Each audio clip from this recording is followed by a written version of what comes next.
ಆಕಾಶ ನಿನ್ನಯ ಸಿಂಹಾಸನ, ಭೂಮಿಯು ನಿನ್ನಯ ಪಾದಪೀಠ. ನೀನೆ ಸರ್ವ ಶಕ್ತನು, ನೀನೆ ಸೃಷ್ಟಿಕರ್ತನು. ಆಕಾಶ ನಿನ್ನಯ ಸಿಂಹಾಸನ, ಭೂಮಿಯು ನಿನ್ನಯ ಪಾದಪೀಠ. ನೀನೆ ಸರ್ವ ಶಕ್ತನು, ನೀನೆ ಸೃಷ್ಟಿಕರ್ತನು.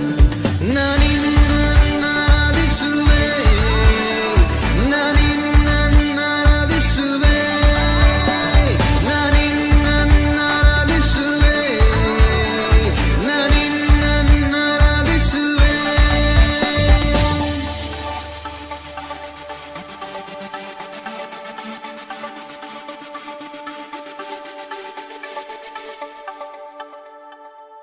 ಪಾಪವು ನೀಗುವುದು ನಿನ್ನ ನಾಮದಲ್ಲಿ, ರಕ್ಷಣೆ ಸಿಗುವುದು ನಿನ್ನ ನಾಮದಲ್ಲಿ. ಯೇಸು ನಿನ್ನ ನಾಮದಿ ಶಕ್ತಿ ಇದೆ, ಎಲ್ಲ ನಾಮದಲ್ಲಿ ಮೇಲಾಗಿದೆ. ಪಾಪವು ನೀಗುವುದು ನಿನ್ನ ನಾಮದಲ್ಲಿ, ರಕ್ಷಣೆ ಸಿಗುವುದು ನಿನ್ನ ನಾಮದಲ್ಲಿ. ಯೇಸು ನಿನ್ನ ನಾಮದಿ ಶಕ್ತಿ ಇದೆ, ಎಲ್ಲ ನಾಮದಲ್ಲಿ ಮೇಲಾಗಿದೆ. ನಾನಿನ್ನಾರಾಧಿಸುವೆ, ನಾನಿನ್ನಾರಾಧಿಸುವೆ, ನಾನಿನ್ನಾರಾಧಿಸುವೆ, ನಾನಿನ್ನಾರಾಧಿಸುವೆ, ನಾನಿನ್ನಾರಾಧಿಸುವೆ, ನಾನಿನ್ನಾರಾಧಿಸುವೆ, ನಾನಿನ್ನಾರಾಧಿಸುವೆ, ನಾನಿನ್ನಾರಾಧಿಸುವೆ.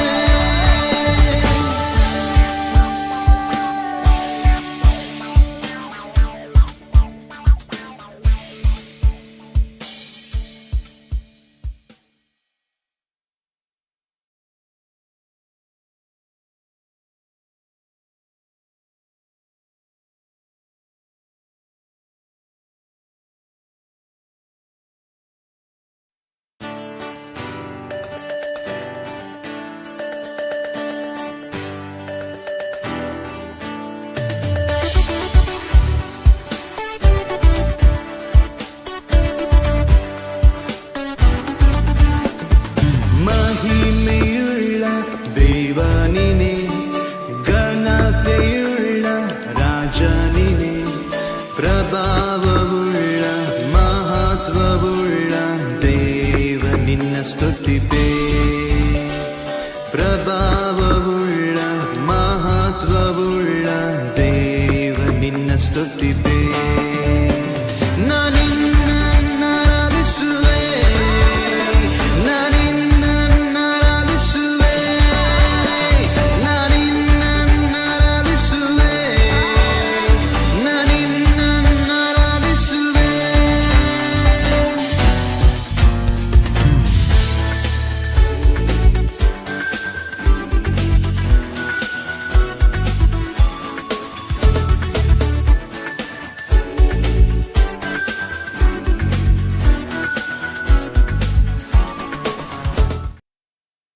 ಪ್ರೈಸ್ ಗಾಡ್, ಶಾಲೋಮ್. ಎಲ್ಲರಿಗೆ ಯೇಸು ಕ್ರಿಸ್ತ ನಾಮದಲ್ಲಿ ಮುಂಜಾನೆ ಆರಾಧನೆಗೆ ಪ್ರೀತಿಯಿಂದ ಸ್ವಾಗತ ಮಾಡ್ತೇನೆ. ಬನ್ನಿ ನಾವೆಲ್ಲ ಒಟ್ಟಾಗಿ ಮುಂಜಾನೆ ಹರ್ಷಿಸೋಣ, ಉಲ್ಲಾಸ ಪಡೋಣ. ಈ ದಿನವೂ ಕರ್ತ ನೇಮಿಸಿದ ಜಯದ ದಿನವಾಗಿದೆ. ಆಮೆನ್. ಲೈವ್ ಅಲ್ಲಿ ಬಂದವರು ಹಾಗೆ ನಿಮ್ಮ ಸ್ನೇಹಿತರಿಗೆ, ನಿಮ್ಮ ಫ್ಯಾಮಿಲಿ ಮೆಂಬರ್ಸ್ಗೆ ಶೇರ್ ಮಾಡಿ. ನೀವು ಮಾಡುವ ಶೇರ್ ಅನೇಕ ಹೊಸ ಜನರಿಗೆ ಗುಡ್ ನ್ಯೂಸ್ ತಲುಪುವುದಾಗಿದೆ. ಆಮೆನ್. ಸೊ ಬನ್ನಿ ಎಲ್ಲ ಒಟ್ಟಾಗಿ ಆತನ ನಾಮ ಮೇಲೆ ಮಹಿಮೆ ಪಡಿಸೋಣ. ಆತನು ಒಳ್ಳೆಯವನಾಗಿದ್ದಾನೆ, ಆತನ ಕೃಪೆಯು ಶಾಶ್ವತ. ಬೆಟ್ಟಗಳು ಸ್ಥಳ ಬಿಟ್ಟೋದರು, ಗುಡ್ಡಗಳು ಕದಲಿಯಾವು. ನನ್ನ ಕೃಪೆ ಮಾಡಿದ ಸಮಾಧಾನ ಒಪ್ಪಂದ ಅದೆಂದಿಗೂ ಮಾರ್ಪಡುವುದಿಲ್ಲ ಎಂಬುದಾಗಿ ವಾಗ್ದಾನ ಮಾಡಿದ ತಂದೆಯ ದೇವರು ನಮ್ಮ ದೇವರಾಗಿದ್ದಾನೆ. ಆಮೆನ್.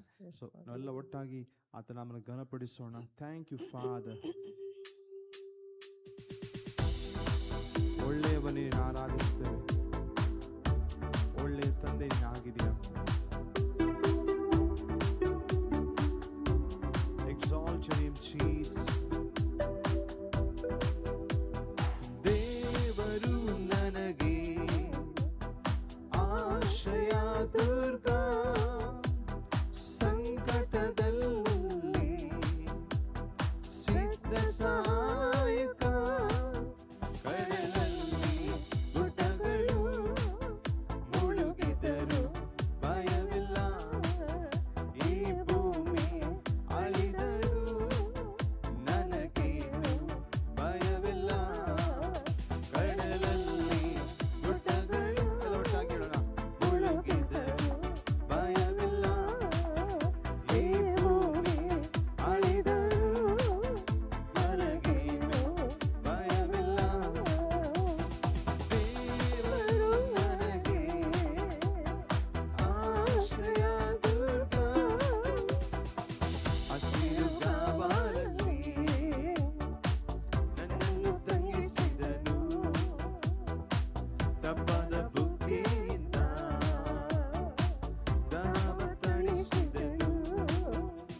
ಆಸೆ ಪೂರೈಸಿದ ಅತಿಗೆ ಬರುವಂತೆ ಯೌವನ ಬರಮಾಡಿದ ಅತಿಗೆ ಬರುವಂತೆ ಯೌವನ ಬರಮಾಡಿದ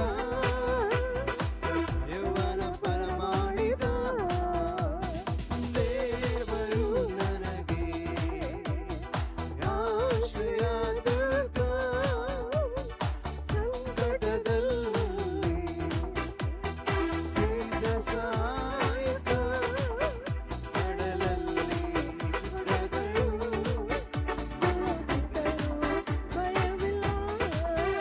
ಈ ಭೂಮಿ ಅಳಿದರೂ ನನಗೇನು ಭಯವಿಲ್ಲ ಕಡಲಲ್ಲಿ ಗುಡ್ಡಗಳು ಮುಳುಗಿದರೂ ಭಯವಿಲ್ಲ ಈ ಭೂಮಿ ಅಳಿದರೂ ನನಗೇನು ಭಯವಿಲ್ಲ ಲಾ ಲಾ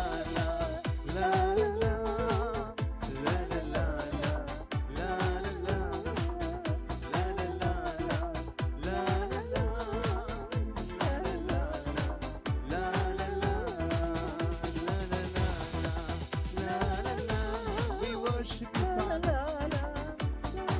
ನಿನಗೆ ಘನಪಡಿಸ್ತೇವೆ.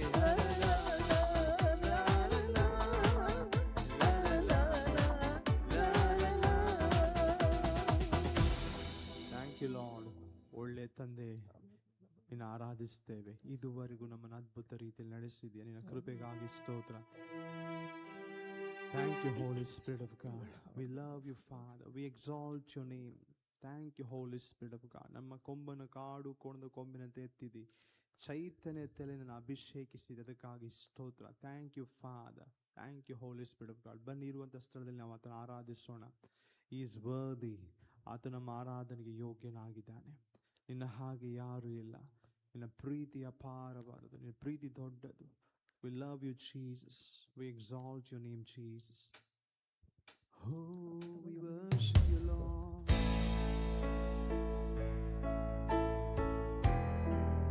Thank you, Holy Spirit of God.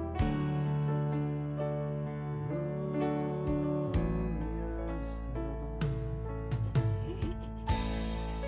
ಒಳ್ಳೆ ತಂದೆ, ನಿನ್ನ ಆರಾಧಿಸ್ತೇವೆ, ನಿನ್ನ ಘನಪಡಿಸ್ತೇವೆ. ನಮ್ಮನಿದ್ದ ಇದ್ದಾಗೆ ನೀನು ಪ್ರೀತಿ ಮಾಡಿದ್ಯಾ. ಓ ಥ್ಯಾಂಕ್ ಯು ಜೀಸಸ್. ನಿನ್ನ ಕೃಪೆಗಾಗಿ, ನಿನ್ನ ದಯೆಗಾಗಿ ಸ್ತೋತ್ರ. ಓ ನಿನ್ನ ನಡೆಸಲ್ಪಡಬೇಕಾಗಿ ಸ್ತೋತ್ರ ಮಾಡ್ತೇವೆ. ನಿನ್ನ ದಯೆ, ನಿನ್ನ ಕೃಪೆ ನಮ್ಮ ಜೀವಿತದಲ್ಲಿ ದಿನೇ ದಿನೇ ಹೊಸದಾಗಿ ಒದಗಿ ಬರುವಂಥದ್ದಾಗಿದೆ. ನಾವಿದ್ದ ಹಾಗೆ ಇರುವುದೇ ಇಲ್ಲ. Thank you Holi spirit of God. ಓ ಇದುವರೆಗೂ ನಮ್ಮ ನಡೆಸಿದೆಯಾ. ನಿತ್ಯ ನಿರಂತರವೂ ನಮ್ಮ ನಡೆಸುವ ಆತನಾಗಿದೆ. ಎಲ್ಲ ಮಹಿಮೆ ಘನತೆ ನಿನಗೆ ಒಬ್ಬನಿಗೆ ಸಲ್ಲಿಸ್ತೇವೆ ಅಪ್ಪ. We worship you, Father.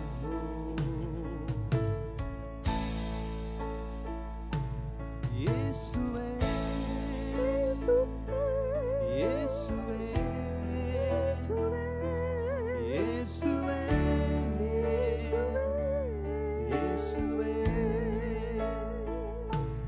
ಯೇಸುವೇ, ಯೇಸುವೇ, ಯೇಸುವೇ, ಯೇಸುವೇ, ಮಹಿಮೆಯ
ಘನತೆ ನಿನಗೆ ಅಪ್ಪ, ಘನತೆ ನಿಮಗೆ, ಪ್ರಭಾವವು ನಿಮಗೆ ಯೇಸುವೇ.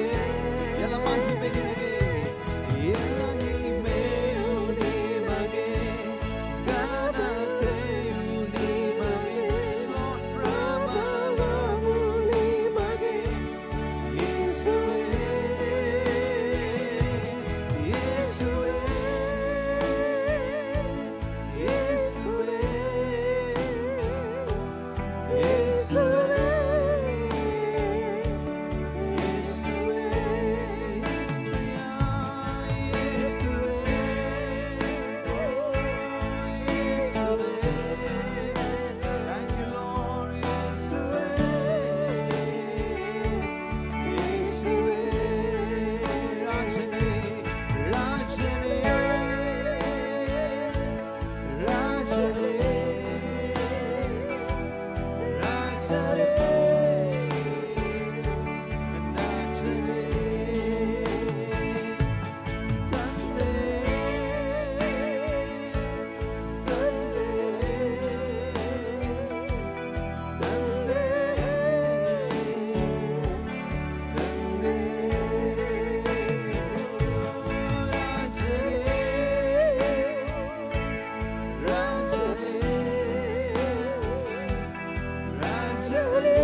ಪವಿತ್ರಾತ್ಮನೇ,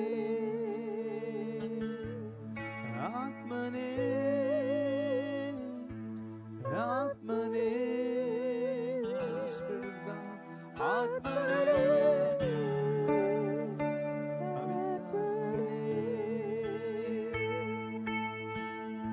ನಮ್ಮ ನಡೆಸುವ ಆತನೇನಾಗಿದೆಯಾ? Oh, we are led by you, Holy Spirit of God. Thank you, Jesus. Oh, Rika Baba, ನಮ್ಮ ಸಹಾಯಕನೇ, ನಿಮ್ಮ ವಿಮೋಚಕನೇ, ನಮ್ಮಲ್ಲಿರುವಾತನೇ ನಿನ್ನ ಘನಪಡಿಸ್ತೇವೆ. ನೀನು ಒಳ್ಳೆಯವನು, ನಾಮವು ಎಲ್ಲ ನಾಮಕ್ಕಿಂತ ಮೇಲಾದ ನಾಮವಾಗಿದೆ. We love you, Jesus. ಒಳ್ಳೆ ತಂದೆ ನಿನ್ನ ಆರಾಧಿಸ್ತೇವೆ. Thank you, Holy Spirit of God. Come, let's lift his name on higher. ಆತನ ಒಳ್ಳೆ ತಂದೆ ಆಗಿದ್ದಾನೆ. ನಿನ್ನ ಆರಾಧಿಸ್ತೇವೆ. Lord, we love you. Thank you, Jesus, for your unending love. ಅಧಿಕವಾದ ಪ್ರೀತಿಗಾಗಿ ಸ್ತೋತ್ರ ಮಾಡೋರಾಗಿದೆ. Thank you, Jesus. We love you, Jesus. Horianderia Shabalanderia. Thank you, Holy Spirit of God.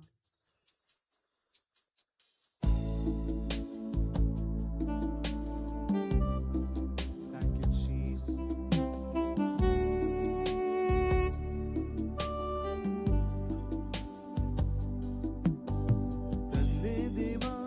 Tanne deva, nan sarva neenayya, neeniddare nanage saaku.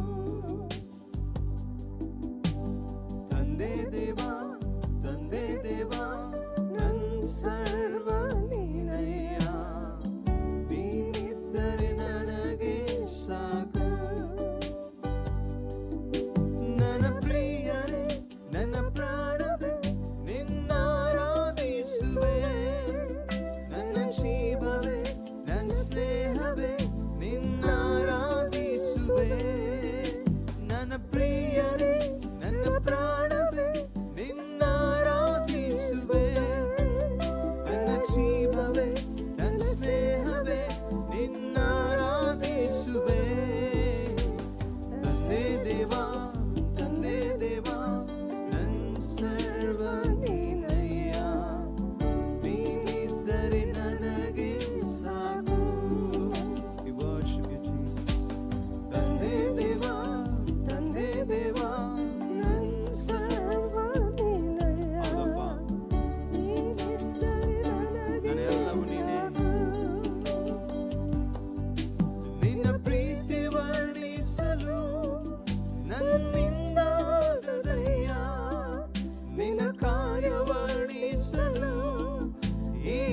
ಬದುಕು ಸಾಲದಯ್ಯ, ನಿನ್ನ ಪ್ರೀತಿ ವರ್ಣಿಸಲು ನನ್ನಿಂದ ಆಗದಯ್ಯ, ನಿನ್ನ ಕಾರ್ಯ ವರ್ಣಿಸಲು ಈ ಬದುಕು ಸಾಲದಯ್ಯ. ತಂದೆ ದೇವಾ ನನ್ನ ಆನಂದವೇ ನಿಮ್ಮಡಿಲಲ್ಲಿ ನನಗೆ ಸುಖವು. ತಂದೆ ದೇವಾ ನನ್ನ ಆನಂದವೇ ನಿಮ್ಮಡಿಲಲ್ಲಿ ನನಗೆ ಸುಖವು. ತಂದೆ ದೇವಾ ನನ್ನ ಆನಂದವೇ ನಿಮ್ಮಡಿಲಲ್ಲಿ ನನಗೆ ಸುಖವು. ತಂದೆ ದೇವಾ ನನ್ನ ಸರ್ವ ನೀನಯ್ಯ, ನೀನಿದ್ದರೆ ನನಗೆ ಸಾಕು. ಹೃದಯ ತರಾಣದೆಲ್ಲ ಒಟ್ಟಾಗಿ ತಂದೆ ದೇವೆಂಬುದಾಗಿ. ತಂದೆ ದೇವಾ ನನ್ನ ಸರ್ವ You are my everything, Lord. ನೀನಿದ್ದರೆ ನನಗೆ ಸಾಕು. ನನ್ನ ಪ್ರಾಣ ಸ್ನೇಹಿತನೇ ನಿನ್ನ ಸನ್ನಿಧಿ ಪರಿಮಳವೇ, ಸಿಹಿ ಜೇನಿಗಿಂತ ನಿನ್ನ ಪ್ರೀತಿ ಎಷ್ಟು ಮಧುರ. ನನ್ನ ಪ್ರಾಣ ಸ್ನೇಹಿತನೇ ನಿನ್ನ ಸನ್ನಿಧಿ ಪರಿಮಳವೇ, ಸಿಹಿ ಜೇನಿಗಿಂತ ನಿನ್ನ ಪ್ರೀತಿ ಎಷ್ಟು ಮಧುರ. ತಂದೆ ದೇವಾ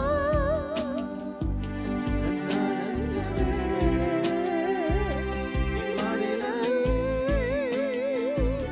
ನನಗೆ ಸುಖವು. ತಂದೆ ದೇವಾ ನನ್ನ ಆನಂದವೇ ನಿಮ್ಮಡಿಲಲ್ಲಿ ನನಗೆ ಸುಖವು. ಎಸ್ಸಯ್ಯ ತಂದೆ ದೇವಾ ನನ್ನ ಆನಂದವೇ ನಿಮ್ಮಡಿಲಲ್ಲಿ ನನಗೆ ಸುಖವು. ತಂದೆ ದೇವಾ ನನ್ನ ಆನಂದವೇ ನಿಮ್ಮಡಿಲಲ್ಲಿ ನನಗೆ ಸುಖವು. ತಂದೆ ದೇವಾ ನನ್ನ ಸರ್ವ ನೀನಯ್ಯ, ನೀನಿದ್ದರೆ ನನಗೆ ಸಾಕು. We love you, Jesus. ತಂದೆ ದೇವಾ ನನ್ನ ಸರ್ವ ನೀನಯ್ಯ, ನೀನಿದ್ದರೆ ನನಗೆ ಸಾಕು. ನನ್ನ ಪ್ರಿಯನೇ ನನ್ನ ಪ್ರಾಣವೇ ನಿನ್ನಾರಾಧಿಸುವೆ. ನನ್ನ ಜೀವವೇ ನನ್ನ ಸ್ನೇಹವೇ ನಿನ್ನಾರಾಧಿಸುವೆ. ನನ್ನ ಪ್ರಿಯನೇ ನನ್ನ ಪ್ರಾಣವೇ ನಿನ್ನಾರಾಧಿಸುವೆ. ನನ್ನ ಜೀವವೇ ನನ್ನ ಸ್ನೇಹವೇ ನಿನ್ನಾರಾಧಿಸುವೆ. ತಂದೆ ದೇವಾ ನನ್ನ ಸರ್ವ ನೀನಯ್ಯ, ನೀನಿದ್ದರೆ ನನಗೆ ಸಾಕು. ತಂದೆ ದೇವಾ ನನ್ನ ಸರ್ವ ನೀನಯ್ಯ, ನೀನಿದ್ದರೆ ನನಗೆ ಸಾಕು. ತಂದೆ ನಿನ್ನ ಆರಾಧಿಸುವೆ. ತಂದೆ ದೇವಾ ನನ್ನ ಸರ್ವ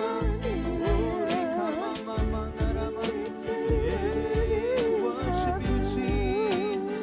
ಎಲ್ಲ ಒಟ್ಟಾಗಿ ಆಡೋಣ. ತಂದೆ ದೇವಾ love you, Jesus. Thank you, Holy Spirit. ನನಗೆ ಸಾಕು.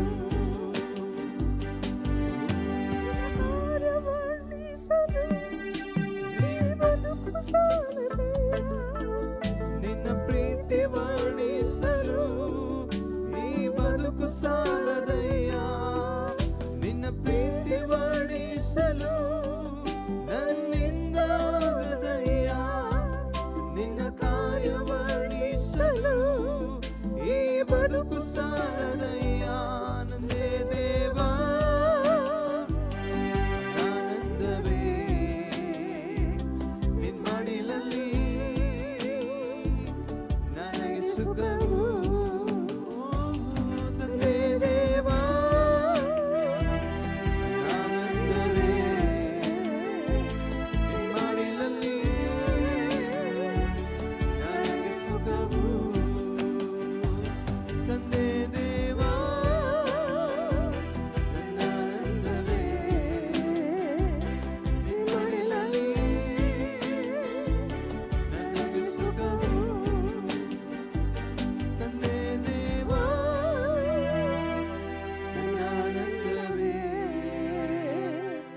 I rejoice in your presence, Lord.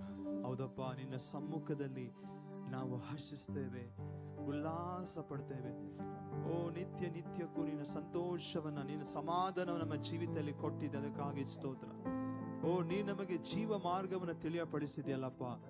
ಓ ನಿನ್ನ ಸಮ್ಮುಖದಲ್ಲಿ ಪರಿಪೂರ್ಣವಾದ ಸಂತೋಷವಿದೆ, ನಿನ್ನ ಬಲಗೈಯಲ್ಲಿ ಶಾಶ್ವತವಾದ ಭಾಗ್ಯವಿದೆ. ಓ ನಮ್ಮ ಸುಖವು ನಿನ್ನಲ್ಲಿಯೇ ಹೊರತು ಇನ್ಯಾವುದೂ ಇಲ್ಲ. Oh you are my strength, you are my everything. ಓ ನಿನ್ನ ಬಲವು ನಮ್ಮ ಕೋಟೆಯು, ನಮ್ಮ ದುರ್ಗವು, ನಮ್ಮ ಗುರಾಣಿಯು, ಓ ನಮ್ಮ ತಂದೆಯು, ನಮ್ಮ ಆಶ್ರಯಗಿರಿಯು ಎಲ್ಲವೂ ಆಗಿದೆಯಪ್ಪ. ನಿನ್ನನ್ನೇ ನಾವು ಆತುಕೊಳ್ಳುತ್ತೇವೆ. ಓ ನಮ್ಮ ದುರ್ಗವು ಎಲ್ಲವೂ ಆಗಿದೆ. Thank you Jesus for your everlasting love.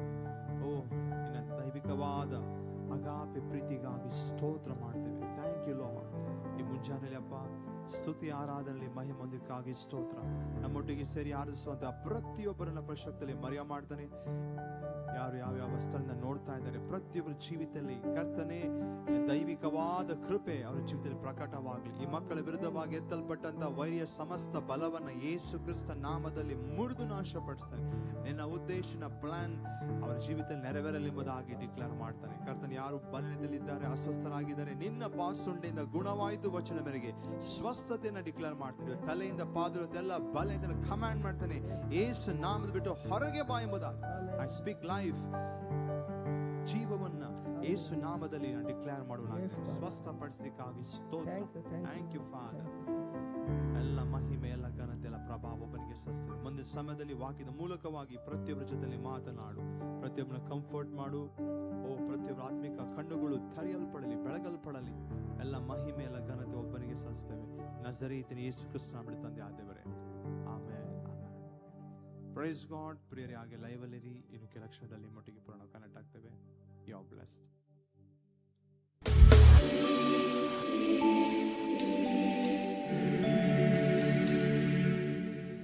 ಆಕಾಶ ನಿನ್ನಯ ಸಿಂಹಾಸನ, ಭೂಮಿಯು ನಿನ್ನಯ ಪಾದಪೀಠ. ನೀನೆ ಸರ್ವ ಶಕ್ತನು, ನೀನೆ ಸೃಷ್ಟಿಕರ್ತನು. ಆಕಾಶ ನಿನ್ನಯ ಸಿಂಹಾಸನ, ಭೂಮಿಯು ನಿನ್ನಯ ಪಾದಪೀಠ. ನೀನೆ ಸರ್ವ ಶಕ್ತನು. Price the lord. ದೇವರ ಪರಿಶುದ್ಧ ನಾಮ ಸ್ತೋತ್ರವಾಗಲಿ. ಇಷ್ಟು ಸಮಯ ದೇವರನ್ನು ಸ್ತುತಿಸಿದ್ದೇವೆ, ಕೊಂಡಾಡಿದ್ದೇವೆ, ಆರಾಧಿಸಿದ್ದೇವೆ. ಸ್ವಲ್ಪ ಸಮಯ ದೇವರ ವಾಕ್ಯವನ್ನು ಧ್ಯಾನ ಮಾಡೋಣ. ನಮ್ಮೊಂದಿಗೆ ಈ ಒಂದು ಆನ್ಲೈನ್ ಕಾರ್ಯಕ್ರಮದಲ್ಲಿ ಪ್ರಾರ್ಥನೆಯಲ್ಲಿ ಭಾಗವಹಿಸಿದ ಎಲ್ಲ ದೇವಜನರಿಗೆ ನಾನು ಯೇಸು ಕ್ರಿಸ್ತನ ಹೆಸರಲ್ಲಿ ವಂದಿಸ್ತೇನೆ. ನಿಮ್ಮ ಅಮೂಲ್ಯವಾದ ಸಮಯ ದೇವಸ್ಥಾನಕ್ಕೆ ಕೊಟ್ಟಿದ್ದೀರಿ. ನಿಜವಾಗಲೂ ನೀವೆಲ್ಲ ದೇವಸ್ಥಾನದಲ್ಲಿ ಧನ್ಯರು, ಮಾನ್ಯರು, ಪ್ರಿಯರು ಆಗಿದ್ದೀರಿ. ದೇವರ ಸಂದಲ್ಲಿ ಸಮಯ ಕೊಡಿದರೆ ಆತನ ಪ್ರಭಾವವನ್ನು ತುಂಬಿಕೊಳ್ಳುವಂಥ ಸಮಯ. ಪ್ರತಿದಿನ ಹೊಸ ಹೊಸ ವಿಷಯಗಳನ್ನು ತಿಳ್ಕೊಳ್ಳುವಂಥ ಸಮಯವಾಗಿದೆ. ದೇವರ ಸಂಧಾನದಲ್ಲಿ ನಾವು ಬರುವಾಗ ದೇವರ ವಾಕ್ಯ ಅದು ನಮ್ಮ ಕಾಲಿಗೆ ದೀಪ, ಅದು ದಾರಿಗೆ ಬೆಳಕು. ಯಾವ ಮಾರ್ಗದಲ್ಲಿ ನಾವು ಜೀವಿಸಬೇಕು, ಯಾವ ರೀತಿ ಜೀವಿಸಬೇಕು ಎಂಬುದನ್ನು ದೇವರ ವಾಕ್ಯ ನಮಗೆ ತೋರಿಸಿಕೊಡ್ತದೆ. ಯಾವ್ಯಾವ ದೇವ ಭಕ್ತರ ಜೀವಿತದಲ್ಲಿ ಏನು ನಡೆದಿದೆ ಅವೆಲ್ಲ ನಮಗೆ ಮಾರ್ಗದರ್ಶನವಾಗಿದೆ. ಯಾವ್ದು ಮಾಡಬೇಕು, ಯಾವ್ದು ಮಾಡಬಾರ್ದು ಎಂಬುದಾಗಿ ನಾವು ಧ್ಯಾನ ಮಾಡುವಾಗ ದೇವಸ್ಥಾನದಲ್ಲಿ ನಾವು ಆತನ ಬೆಳಕು ನಮಗೆ ಪ್ರಕಟವಾಗ್ತದೆ.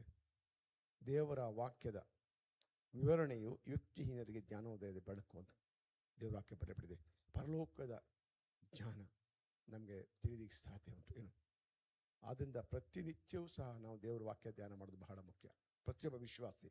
ಯಾಕಂದರೆ ಆತ್ಮದಲ್ಲಿ ನಾವು ಉರಿತಾ ಇರಬೇಕು. ಆತನ ಪ್ರಭಾವದ ಸ್ವರೂಪಕ್ಕೆ ಬದಲಾವಣೆ ಆಗೋದು ಯಾವಾಗ?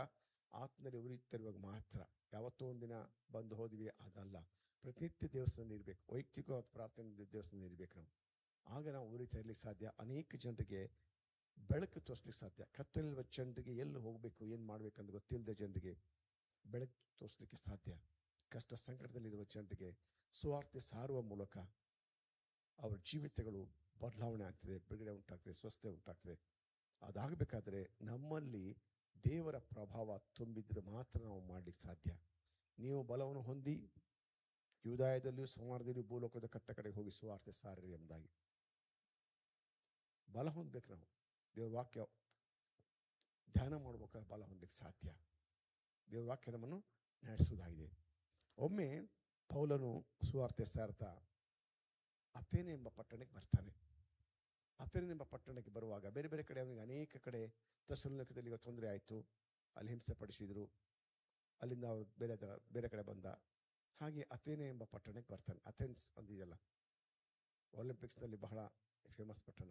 ಆ ಪಟ್ಟಣದಲ್ಲಿ ಬಂದಾಗ ನಾವು ನೋಡ್ತೇವೆ 17ನೇ ಅಧ್ಯಾಯ ಅಪೊಸ್ತಲರ ಕೃತ್ಯದಲ್ಲಿ 16ನೇ ವಚನದ ಕೆಳಗೆ ಕೆಲವು ವಚನ ನಾವು ಓದ್ಕೊಳ್ಳುವ. ಪೌಲನು ಅವರಿಗೋಸ್ಕರ ಅಥೇನೆಯಲ್ಲಿ ಕಾದುಕೊಂಡಿದ್ದನು.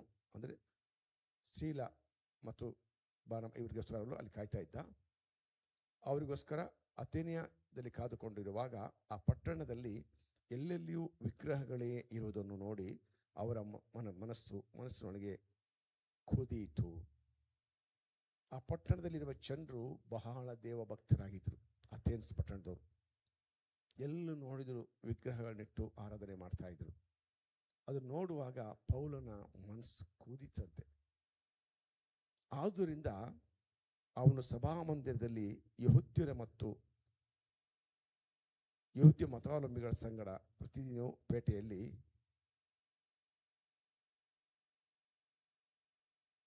ವಾದಿಸಿದನು. ಇದಲ್ಲದೆ ಎಪಿಕೋರಿಯಸ್ ಎಂಬ ಅಲ್ಲಿ ಅನೇಕ ಜನರಿದ್ದರು. ಅವರೆಲ್ಲರೂ ಸಹ ಇವರು ವಾಕ್ಯವನ್ನು ಕೇಳಲಿಕ್ಕೆ ಅವರು ಆಸಕ್ತರಾಗಿದ್ದರಂತೆ. ಇಲ್ಲಿ ನೋಡುವಾಗ ನಾನು 22ನೇ ವಚನದಲ್ಲಿ ನೋಡ್ತೇವೆ. ಅಲ್ಲಿ ಆ ಜನರು ಪೌಲನ ಹತ್ರ ಕೇಳ್ತಾರೆ, ಇವನು ಹೊಸ ಸಂದೇಶ ಹೇಳ್ತಾ ಇದ್ದಾನೆ, ಇದಕ್ಕೆ ಕೇಳಲಿಕ್ಕೆ ಮನಸ್ಸು ಉಂಟು ಎಂಬುದಾಗಿ ಅವನಿಗೆ ಕರ್ಕೊಂಡು ಒಂದು ಸಭೆ ಕರೆಸಿ ಅಲ್ಲಿ ವಾಕ್ಯ ಕೇಳ್ತಾರೆ. ಅವರೆಲ್ಲರೂ ಪೌಲನ ಬಾಯಿಂದ ಕೇಳ್ತಾರೆ. ಯಾಕಂದರೆ ಆ ದೇಶದವರು ಹೊಸ ಸಂಗತಿ ಮಾತ್ರ ಕಲೀಲಿಕ್ಕೆ ಸಮಯ ಕೊಡ್ತಾರೆ, ಬೇರೆ ಯಾವ ವಿಷಯಲ್ಲೂ ಸಮಯ ಕೊಡ್ತಿಲ್ಲ. ಪೌಲನು ಹೇಳುವ ಈ ಒಂದು ಸುವಾರ್ತೆ ಅವರಿಗೆ ಆಶ್ಚರ್ಯವಾಗಿ ಕಾಣ್ತೀವಿ. ಹೊಸ ಉಪದೇಶ ಹೇಳ್ತಾನೆ, ಅನ್ಯ ದೇಶ ದೇವರನ್ನ ಪ್ರಚುರಪಡಿಸ್ತಾ ಇದ್ದಾರೆ, ನೀನು ಅದ್ರ ಬಗ್ಗೆ ಹೇಳುವಂತ ಹೇಳುವಾಗ ಆತನು ಅವರಿಗೆ ಅಲ್ಲಿ ಮಾತಾಡ್ತಾ ಹೇಳ್ತಾರೆ. 22ನೇ ವಚನ. ಪೌಲನು ಅರಿಯೋಪಾಗದ ಮಧ್ಯದಲ್ಲಿ ನಿಂತುಕೊಂಡು ಹೇಳಿದ್ದೆ ಅಂದರೆ, ಅಥೇನಿಯ ಜನರೇ, ನೀವು ಎಲ್ಲರದಲ್ಲೂ ಅತಿ ಭಕ್ತಿವಂತರೆಂದು ನನಗೆ ಗೊತ್ತೋರುತ್ತದೆ. ನೀವು ಬಹಳ ಭಕ್ತಿವಂತರು, ಬಹಳ ಭಕ್ತಿವಂತರು, ದೇವರನ್ನ ಬಹಳ ಆರಾಧನೆ ಮಾಡ್ತೀರಿ, ಬಹಳ ಪೂಜೆ ಮಾಡ್ತೀರಿ. ನಾನು ನಿಮ್ಮ ಪಟ್ಟಣದಲ್ಲಿ ತಿರುಗಾಡುತ್ತಾ ನೀವು ಪೂಜಿಸುವ ದೇವತಾ ಪ್ರತಿಮೆಗಳು ಚೆನ್ನಾಗಿ ನೋಡುತ್ತಾ ಇದ್ದಾಗ ಒಂದು ಬಲಿಪೀಠವು ನನ್ನ ಕಣ್ಣಿಗೆ ಬಿತ್ತು. ಪಟ್ಟಣ ಪೂರ್ತಿ ದೇವರೇ, ಎಲ್ಲಿ ನೋಡುವುದು ದೇವರೇ, ಎಲ್ಲ ಕಡೆ ಬೇರೆ ಬೇರೆ ಬೇರೆ ದೇವರಿದ್ದಾರೆ. ಅದರ ಮಧ್ಯದಲ್ಲಿ ಒಂದು ದೇವಾಲಯ ಇದೆ, ಬಲಿಪೀಠ ಇದೆ, ಅದರಲ್ಲಿ ದೇವರಿಲ್ಲ. ಅವರು ಎಷ್ಟು ದೇವರ ಭಕ್ತಿ ಉಳ್ಳವರಂದ್ರೆ ಎಲ್ಲ ದೇವರನ್ನ ಆರಾಧಿಸೋರು, ಅವ್ರಿಗೆ ಗೊತ್ತಿರೋ ಎಲ್ಲ ದೇವ್ರನ್ನ ಆರಾಧಿಸೋರು. ಯಾರಿಂದ ನಮ್ಗೆ ಕೇಡಾಗಬಾರ್ದು, ಎಲ್ಲರೂ ಸಹಾಯ ಮಾಡಬೇಕು. ಇದಲ್ಲದೆ ಯಾರಾದರೂ ಒಬ್ಬ ದೇವರು ತಪ್ಪಿ ಹೋಗಿದ್ರೆ ಅವನಿಗೋಸ್ಕರ ಒಂದು ದೇವಾಲಯ ಕಟ್ಟಿ ಒಂದು ಬಲಿಪೀಠ ಮಾಡಿ ಖಾಲಿ ಇಟ್ಟಿದ್ರಂತೆ. ಇದು ಪೌಲನ ಕಣ್ಣಿಗೆ ಬೀಳ್ತದೆ. ಅಲ್ಲಿ ಒಂದು ಬಲಿಪೀಠ, ದೇವತಾ ಪ್ರತಿಮೆ ಚೆನ್ನಾಗಿ ನೋಡ್ತಾ ಇದ್ದಾಗ ಒಂದು ಬಲಿಪೀಠವು ನನ್ನ ಕಣ್ಣಿಗೆ ಬಿತ್ತು, ಅದರ ಮೇಲೆ ತಿಳಿಯದ ದೇವರಿಗೆ ಎಂದು ಬರೆದಿತ್ತು. ಯಾರಾದರೂ, ನಾವೆಲ್ಲ ದೇವ್ರನ್ನ ಪೂಜೆ ಮಾಡ್ತಾ ಇದ್ದೀವಿ, ನಮಗೆ ತಿಳಿಯದ ದೇವರು ಯಾರಾದರೂ ಒಬ್ರು ಇರ್ಬೋದು. ಅವನು ಬಂದು ನನಗೆ ಯಾಕೆ ನೀವು ಪ್ರಾರ್ಥನೆ ಮಾಡ್ತಾ ಇಲ್ಲ, ಪೂಜೆ ಮಾಡ್ತಾ ಇಲ್ಲ ಅಂತ ಕೇಳಿದ್ರೆ ಅವರಿಗೆ ಹೇಳಲಿಕ್ಕೆ ಅವಕಾಶ ಇಲ್ಲ. ಅದಕ್ಕೋಸ್ಕರ ಅವನಿಗೂ ಒಂದು ದೇವಸ್ಥಾನ ಕಟ್ಟಿ ಬಲಿಪೀಠ ಮಾಡಿ ಖಾಲಿ ಇಟ್ಟಿದ್ರಂತೆ. ಅಲ್ಲಿ ಬೋರ್ಡ್ ಹಾಕಿದ್ರಂತೆ, ಯಾರಾದರೂ ತಿಳಿದು, ನಮ್ಗೆ ತಿಳಿದು ಯಾರು ಇದ್ರೆ ಅವರಿಗೆ ಎಂಬುದಾಗಿ. ಪೌಲನಿಗೆ ಒಂದು ಅವಕಾಶ ಸಿಕ್ತು ಯೇಸುಸ್ವಾಮಿಯ ಸುವಾರ್ತೆ ಸಾರಲಿಕ್ಕೋಸ್ಕರ, ಯೇಸುಸ್ವಾಮಿ ಸುವಾರ್ತೆ ಸಾರಲಿಕ್ಕೋಸ್ಕರ. ಆದ ಕಾರಣ ಆತನು ಹೇಳ್ತಾನೆ, ನೀವು ಯಾವುದನ್ನು ತಿಳಿಯದೇ ಪೂಜಿಸುತ್ತೀರೋ ಅದನ್ನೇ ನಿಮಗೆ ತಿಳಿಯಪಡಿಸ್ತೀನಿ. ಅಂದರೆ ಅವ್ರು ಇಷ್ಟು ದಿನ ಪೂಜೆ ಮಾಡ್ತಿರೋ ದೇವರು ಬಗ್ಗೆ ಅವ್ರಿಗೆ ನಂಬಿಕೆ, ಅಂದರೆ ಅವರೇ ಅಂತ ಗ್ಯಾರಂಟಿ ಇಲ್ಲ ಅವರಿಗೆ, ಇನ್ನೊಬ್ರು ಇರ್ಬೋದು ಅಂತ ಅನುಮಾನ ಬಂದಾಗ ಇವರೆಲ್ಲರೂ ಪೂಜೆ ಮಾಡೋದು ಅಂದಾಜು ಮೇಲೆ ಅಷ್ಟೇ, ಯಾವ ನಂಬಿಕೆಯಿಂದ ಅಲ್ಲ. ಒಂದು ಅಂದಾಜು ಮೇಲೆ ಎಲ್ಲರೂ ಮಾಡ್ತಾರೆ, ಮಾಡ್ತಾ ಬಂದೀವಿ. ಅಕಸ್ಮಾತ್ ಇವ್ನು ಬಿಟ್ಟು ಇನ್ಯಾರೊಬ್ರು ಇರ್ಬೋದು ಅಂತ ಒಂದು ಅನುಮಾನ ಬಂತು ಅವರಿಗೆ, ನಿಖರವಾಗಿ ಯಾರು ಅಂತ ಒಬ್ಬರು ಅವರಿಗೆ ಗೊತ್ತಿಲ್ಲ. ಈಗ ಪೌಲ ಹೇಳ್ತಾನೆ, ನೀವು ತಿಳಿಯದ ದೇವರು, ನೀವು ತಿಳಿದ ದೇವರಿಗೆ ಎಂದು ಬರೀತಾರ. ಆದ ಕಾರಣ ನೀವು ಯಾವುದನ್ನು ತಿಳಿದೇ ಪೂಜಿಸ್ತೀರೋ, ನೀವೆಲ್ಲ ಪೂಜೆ ಮಾಡ್ತೀರಿ, ಹೌದು, ನಿಮಗೆ ಅದರ ಬಗ್ಗೆ ನಿಖರವಾದ ಒಂದು ನಂಬಿಕೆ ಇಲ್ಲ, ಒಟ್ಟು ಪೂಜೆ ಮಾಡ್ತಾ ಇದ್ದೀರಿ. ಯಾರು ನೀನು ತಿಳಿದೇ ಒಬ್ಬ ಇದ್ದಾನಲ್ಲ ಅವನ ಬಗ್ಗೆ ತಿಳಿಸ್ತೇನೆ ನಾನು. ಆದ ಕಾರಣ ನೀವು ಯಾವುದು ತಿಳಿದೇ ಪೂಜಿಸ್ತೀರೋ ಅದನ್ನೇ ನಿಮಗೆ ತಿಳಿಯಪಡಿಸುತ್ತೇನೆ. ಕೇಳಿರಿ, ಜಗತ್ತನ್ನು ಅದರಲ್ಲಿರುವ ಎಲ್ಲ ವಸ್ತುಗಳನ್ನು ಉಂಟು ಮಾಡಿದ ದೇವರು ಭೂಮಿ ಆಕಾಶಗಳ ಒಡೆಯನೂ ಆಗಿರುವುದರಿಂದ ಆತನು ಕೈಯಿಂದ ಕಟ್ಟಿರುವ ಗುಡಿಗಳಲ್ಲಿ ವಾಸ ಮಾಡೋನಲ್ಲ. ದೇವರಿಗೆ ನಿಮ್ಮ ಗುಡಿ ಅಗತ್ಯ ಇಲ್ಲ. ಯಾಕಂದ್ರೆ ಇಡೀ ಭೂಲೋಕವನ್ನು, ಪರಲೋಕವನ್ನು, ಭೂಮಿಯನ್ನು, ಸಾಗರವನ್ನು, ಗುಡ್ಡ ಬೆಟ್ಟಗಳನ್ನು ಎಲ್ಲ ಉಂಟು ಮಾಡಿದ ದೇವರು. ನೀವೊಂದು ಸಣ್ಣ ಗುಡಿ ಮಾಡಿ ಅದರಲ್ಲಿ ವಾಸ ಮಾಡಿದ್ರೆ ಅವನು ವಾಸ ಮಾಡಲಿಕ್ಕಾಗಲ್ಲ. ಯೆಶಾಯ ಗ್ರಂಥದಲ್ಲಿ 66ನೇದು ಹೇಳ್ತಾರೆ, ವಾಕ್ಯ ಬರೆಬಿಟ್ಟಿದೆ, ಆಕಾಶ ನನಗೆ ಸಿಂಹಾಸನ, ಭೂಮಿ ನನಗೆ ಪಾದಪೀಠ. ನೀವು ನನಗೆ ಇನ್ಯಾವ ಮನೆ ಕಟ್ತೀರಿ? ಆಕಾಶ ಸಿಂಹಾಸನವಾಗಿದೆ, ಭೂಮಿ ಪಾದಪೀಠವಾಗಿದೆ. ನಾನು ಯಾವ ಗುಡಿಯಲ್ಲಿ ವಾಸ ಮಾಡಲಿ, ಎಲ್ಲಿ ಕಟ್ತೀರಿ ಎಂಬುದಾಗಿ ಅಲ್ಲಿ ವಾಕ್ಯ ಹೇಳಿ ಬರಲಿಪಟ್ಟಿದೆ. ಇಲ್ಲಿ ಕೈಯಲ್ಲಿ ಕಟ್ಟಿರುವ ಗುಡಿಗಳಲ್ಲಿ ವಾಸ ಮಾಡುವನಲ್ಲ, ತಾನೇ ಎಲ್ಲರಿಗೂ ಜೀವಶ್ವಾಸ ಮುಂತಾದನ್ನು ಕೊಡುವನಾಗಿರಲಾಗಿ ಕೊರತೆ ಇಟ್ಟವನಂತೆ ಮನುಷ್ಯರ ಕೈಗಳಿಂದ ಸೇವೆ ಹೊಂದುವನೋ ಅಲ್ಲ. ಆತನು ಒಬ್ಬನಿಂದಲೇ, ಬಹಳ ಮುಖ್ಯವಾಗಿದ್ದು, ನಾವೆಲ್ಲ ಈ ಲೋಕದಲ್ಲಿ ಇದ್ದೀವಲ್ಲ ಎಲ್ಲ ಜನರು, ಆತನು ಒಬ್ಬನಿಂದಲೇ ಎಲ್ಲ ಜನಾಂಗವನ್ನು ಹುಟ್ಟಿಸಿ. ಒಬ್ಬನೆಂದ್ರೆ ಯಾರು? ಆದಾಮ, ಆದಿ ಮನುಷ್ಯ. ಆದಾಮನಿಂದಲೇ ಎಲ್ಲ ಜನಾಂಗವನ್ನು ಉಂಟು ಮಾಡಿ ಹುಟ್ಟಿಸಿ ಅವರವರು ಇರತಕ್ಕ ಕಾಲಗಳನ್ನು, ಅವರವರ ನಿವಾಸಗಳ ಮೇರೆಗಳನ್ನು ನಿಷ್ಕರ್ಷಿಸಿ ಭೂಮಂಡಲದೆಲ್ಲ ವಾಸ ಮಾಡಿ, ಒಂದು ವೇಳೆ ಅವರು ತಡಕಾಡಿ ಕಂಡುಕೊಂಡಾರೋ ಏನೋ ಎಂದು ತನ್ನನ್ನು ಹುಡುಕುವರನ್ನಾಗಿ ಮಾಡಿದನು. ಈ ಲೋಕದಲ್ಲಿ ಎಲ್ಲ ಮನುಷ್ಯರು ಒಬ್ಬ ಮನುಷ್ಯಂತ ಬಂದವರು, ಅದು ಆದಿ ಮನುಷ್ಯ ಆದಾಮ. ಆದಾಮನಿಂದ ಬಂದ ನಾವೆಲ್ಲರೂ ಸಹ ನಾವು ಯಾವಾಗ ಎಲ್ಲಿ ಹುಟ್ಟಬೇಕು, ಎಲ್ಲಿ ವಾಸ ಮಾಡಬೇಕು, ನಮ್ಮ ಮನೆ ಎಲ್ಲಿರಬೇಕು, ಎಲ್ಲ ದೇವರು ನಿಷ್ಕರ್ಷೆ ಮಾಡಿದಾರಂತೆ. ಅಕಸ್ಮಾತ್ತಾಗಿ ನಾವು ಯಾರು ಈ ಲೋಕದಲ್ಲಿ ಬಂದಿಲ್ಲ, ನಾವೆಲ್ಲ ದೇವರ ಚಿತ್ತ ಪ್ರಕಾರ ಬಂದಿದ್ದೇವೆ. ಎಲ್ಲಿರಬೇಕು ಅಂತ ಬರೀಬಿಡಿ ನೋಡಿ. ಅವರವರು ಇರತಕ್ಕ ಕಾಲಗಳನ್ನು, ಅವರ ನಿವಾಸಗಳ ಮೇರೆಗಳನ್ನು ನಿಷ್ಕರ್ಷೆ ಮಾಡಿ ಭೂಮಂಡಲದಲ್ಲೆಲ್ಲ ವಾಸ ಮಾಡಿ, ಇಡೀ ಪ್ರಪಂಚದಲ್ಲಿ ನಾವು ಮನುಷ್ಯರು ವಾಸ ಮಾಡಬೇಕೆಂಬ ನಿಷ್ಕರ್ಷೆ ಮಾಡಿದಂತೆ. ಏನು ಪ್ರತಿಯೊಬ್ಬರ ಮನೆಯಲ್ಲಿ ದೇವರಿಗೆ ಗೊತ್ತುಂಟಂತೆ. ಯೆಶಾಯ 49ನೇ 15ನೇ ವಚನದಲ್ಲಿ ನಾವು ಹೀಗೆ ಓದ್ತೀವಿ, ಒಬ್ಬ ಹೆಂಗಸು ತಾನು ಹೆತ್ತ ಹಸು ಕೂಸನ್ನು ಮರೆತಾಳೆ, ಒಂದು ವೇಳೆ ಮರೆತಾಳು, ಆದ್ರೂ ನಾನು ನಿಮ್ಮನ್ನು ಮರೆದಿಲ್ಲ, ತೊರೆದಿಲ್ಲ, ಕೈ ಬಿಡುದಿಲ್ಲ. ಈಗೋ ನನ್ನ ಅಂಗೈಯಲ್ಲಿ ನಾನು ಚಿತ್ತಿಸಿದ್ದೇನೆ, ನಿನ್ನ ಪೌಳಿಯ ಗೋಡೆ ನನ್ನ ಕಣ್ಣು ಎದುರಲ್ಲಿ ಇದೆ, ನಿನ್ನ ಮನೆಯಲ್ಲಿ ನನ್ನ ಕಣ್ಣೆದುರಲೇ ಇದೆ ಎಂಬುದಾಗಿ, ನನ್ನ ಕೈಯಲ್ಲಿ ಅಂಗೈಯಲ್ಲಿ ಚಿತ್ತಿಸಿದ್ದೇನೆ ಎಂಬುದಾಗಿ. ಈ ವಾಕ್ಯ ಕೇಳುವ ಪ್ರತಿಯೊಬ್ಬರ ಕುರಿತು ಆತನು ಹೇಳ್ತಾನೆ, ಓ ನನಗೀ ಕಷ್ಟ ಯಾಕೆ, ನನಗೀ ಗೋಳಾಟ ಯಾಕೆ, ನನಗೀ ಸಮಸ್ಯೆ ಯಾಕೆ, ನನಗೆ ಕೇಳೋರು ಯಾರಿಲ್ಲ, ನನ್ನ ಪರಿಪಾಲಿಸೋರು ಯಾರಿಲ್ಲ, ನನ್ನ ರಕ್ಷಿಸೋರು ಯಾರಿಲ್ಲ ಅನ್ಬೋದು ನೀವು. ಆದರೆ ದೇವರು ಪ್ರತಿಯೊಬ್ಬರ ಪರಿಸ್ಥಿತಿಯನ್ನು ನೋಡುವ ದೇವರು. ನಿಮ್ಮೆಲ್ಲರ ಮನೆಯ ಪೌಡಿ ಗೋಡೆ ಆತನಿಗೆ ಗೊತ್ತು, ನಿಮ್ಮೆಲ್ಲರ ಹೆಸರು ಆತನಿಗೆ ಗೊತ್ತು. ಹೆಸರು ಹೇಳಿ ಕರೆಯುವ ದೇವರು ನಮ್ಮ ದೇವರು. ಯಾರ್ಯಾರು ಆತನಲ್ಲಿ ಭಯಭಕ್ತಿ ಇಡ್ತಾರೋ ಅವ್ರನ್ನ ಪ್ರೊಟೆಕ್ಟ್ ಮಾಡುವ ದೇವರು. ದೇವರು ಆಕಾಶದಿಂದ ಎಲ್ಲ ಮನುಷ್ಯರ ಮೇಲೆ ತನ್ನ ದೃಷ್ಟಿಯನ್ನು ಪ್ರಕಾಶಿಸಿ ತನ್ನ ಮೇಲೆ ನಂಬಿಕೆ ಇಟ್ಟು ರಕ್ಷಣೆಗೋಸ್ಕರ ತನ್ನ ಮೇಲೆ ಯಾರು ಭರವಸೆ ಇಡ್ತಾರೆ, ನಿರೀಕ್ಷೆ ಇಡ್ತಾರೆ, ಅವರ ರಕ್ಷಣೆಗೋಸ್ಕರ ತನ್ನ ಪ್ರತಾಪವನ್ನು ತೋರಿಸ್ತಾನೆ ಎಂಬುದಾಗಿ 2 ಪೂರ್ವಕಾಲ 16ನೇ 9ನೇ ವಚನ ಬರಲಿಪಟ್ಟಿದೆ. ಯೇಸು ಸ್ವಾಮಿ ಎಲ್ಲವನ್ನು ನೋಡುವ ದೇವರು, ತಂದೆಯ ದೇವರು ಎಲ್ಲವನ್ನು ನೋಡುವ ದೇವರು, ಪರಿಶುದ್ಧಾತ್ಮನ ಎಲ್ಲವನ್ನು ನೋಡುವ ದೇವರು, ತ್ರಿಯೇಕ ದೇವರು ಎಲ್ಲವನ್ನು ನೋಡುವ ದೇವರಾಗಿದ್ದಾನೆ. ಅದನ್ನ ಪೌಲ ಅಥೇನಿಯ ಪಟ್ಟಣದವರಿಗೆ ವಿವರಿಸ್ತಾನೆ.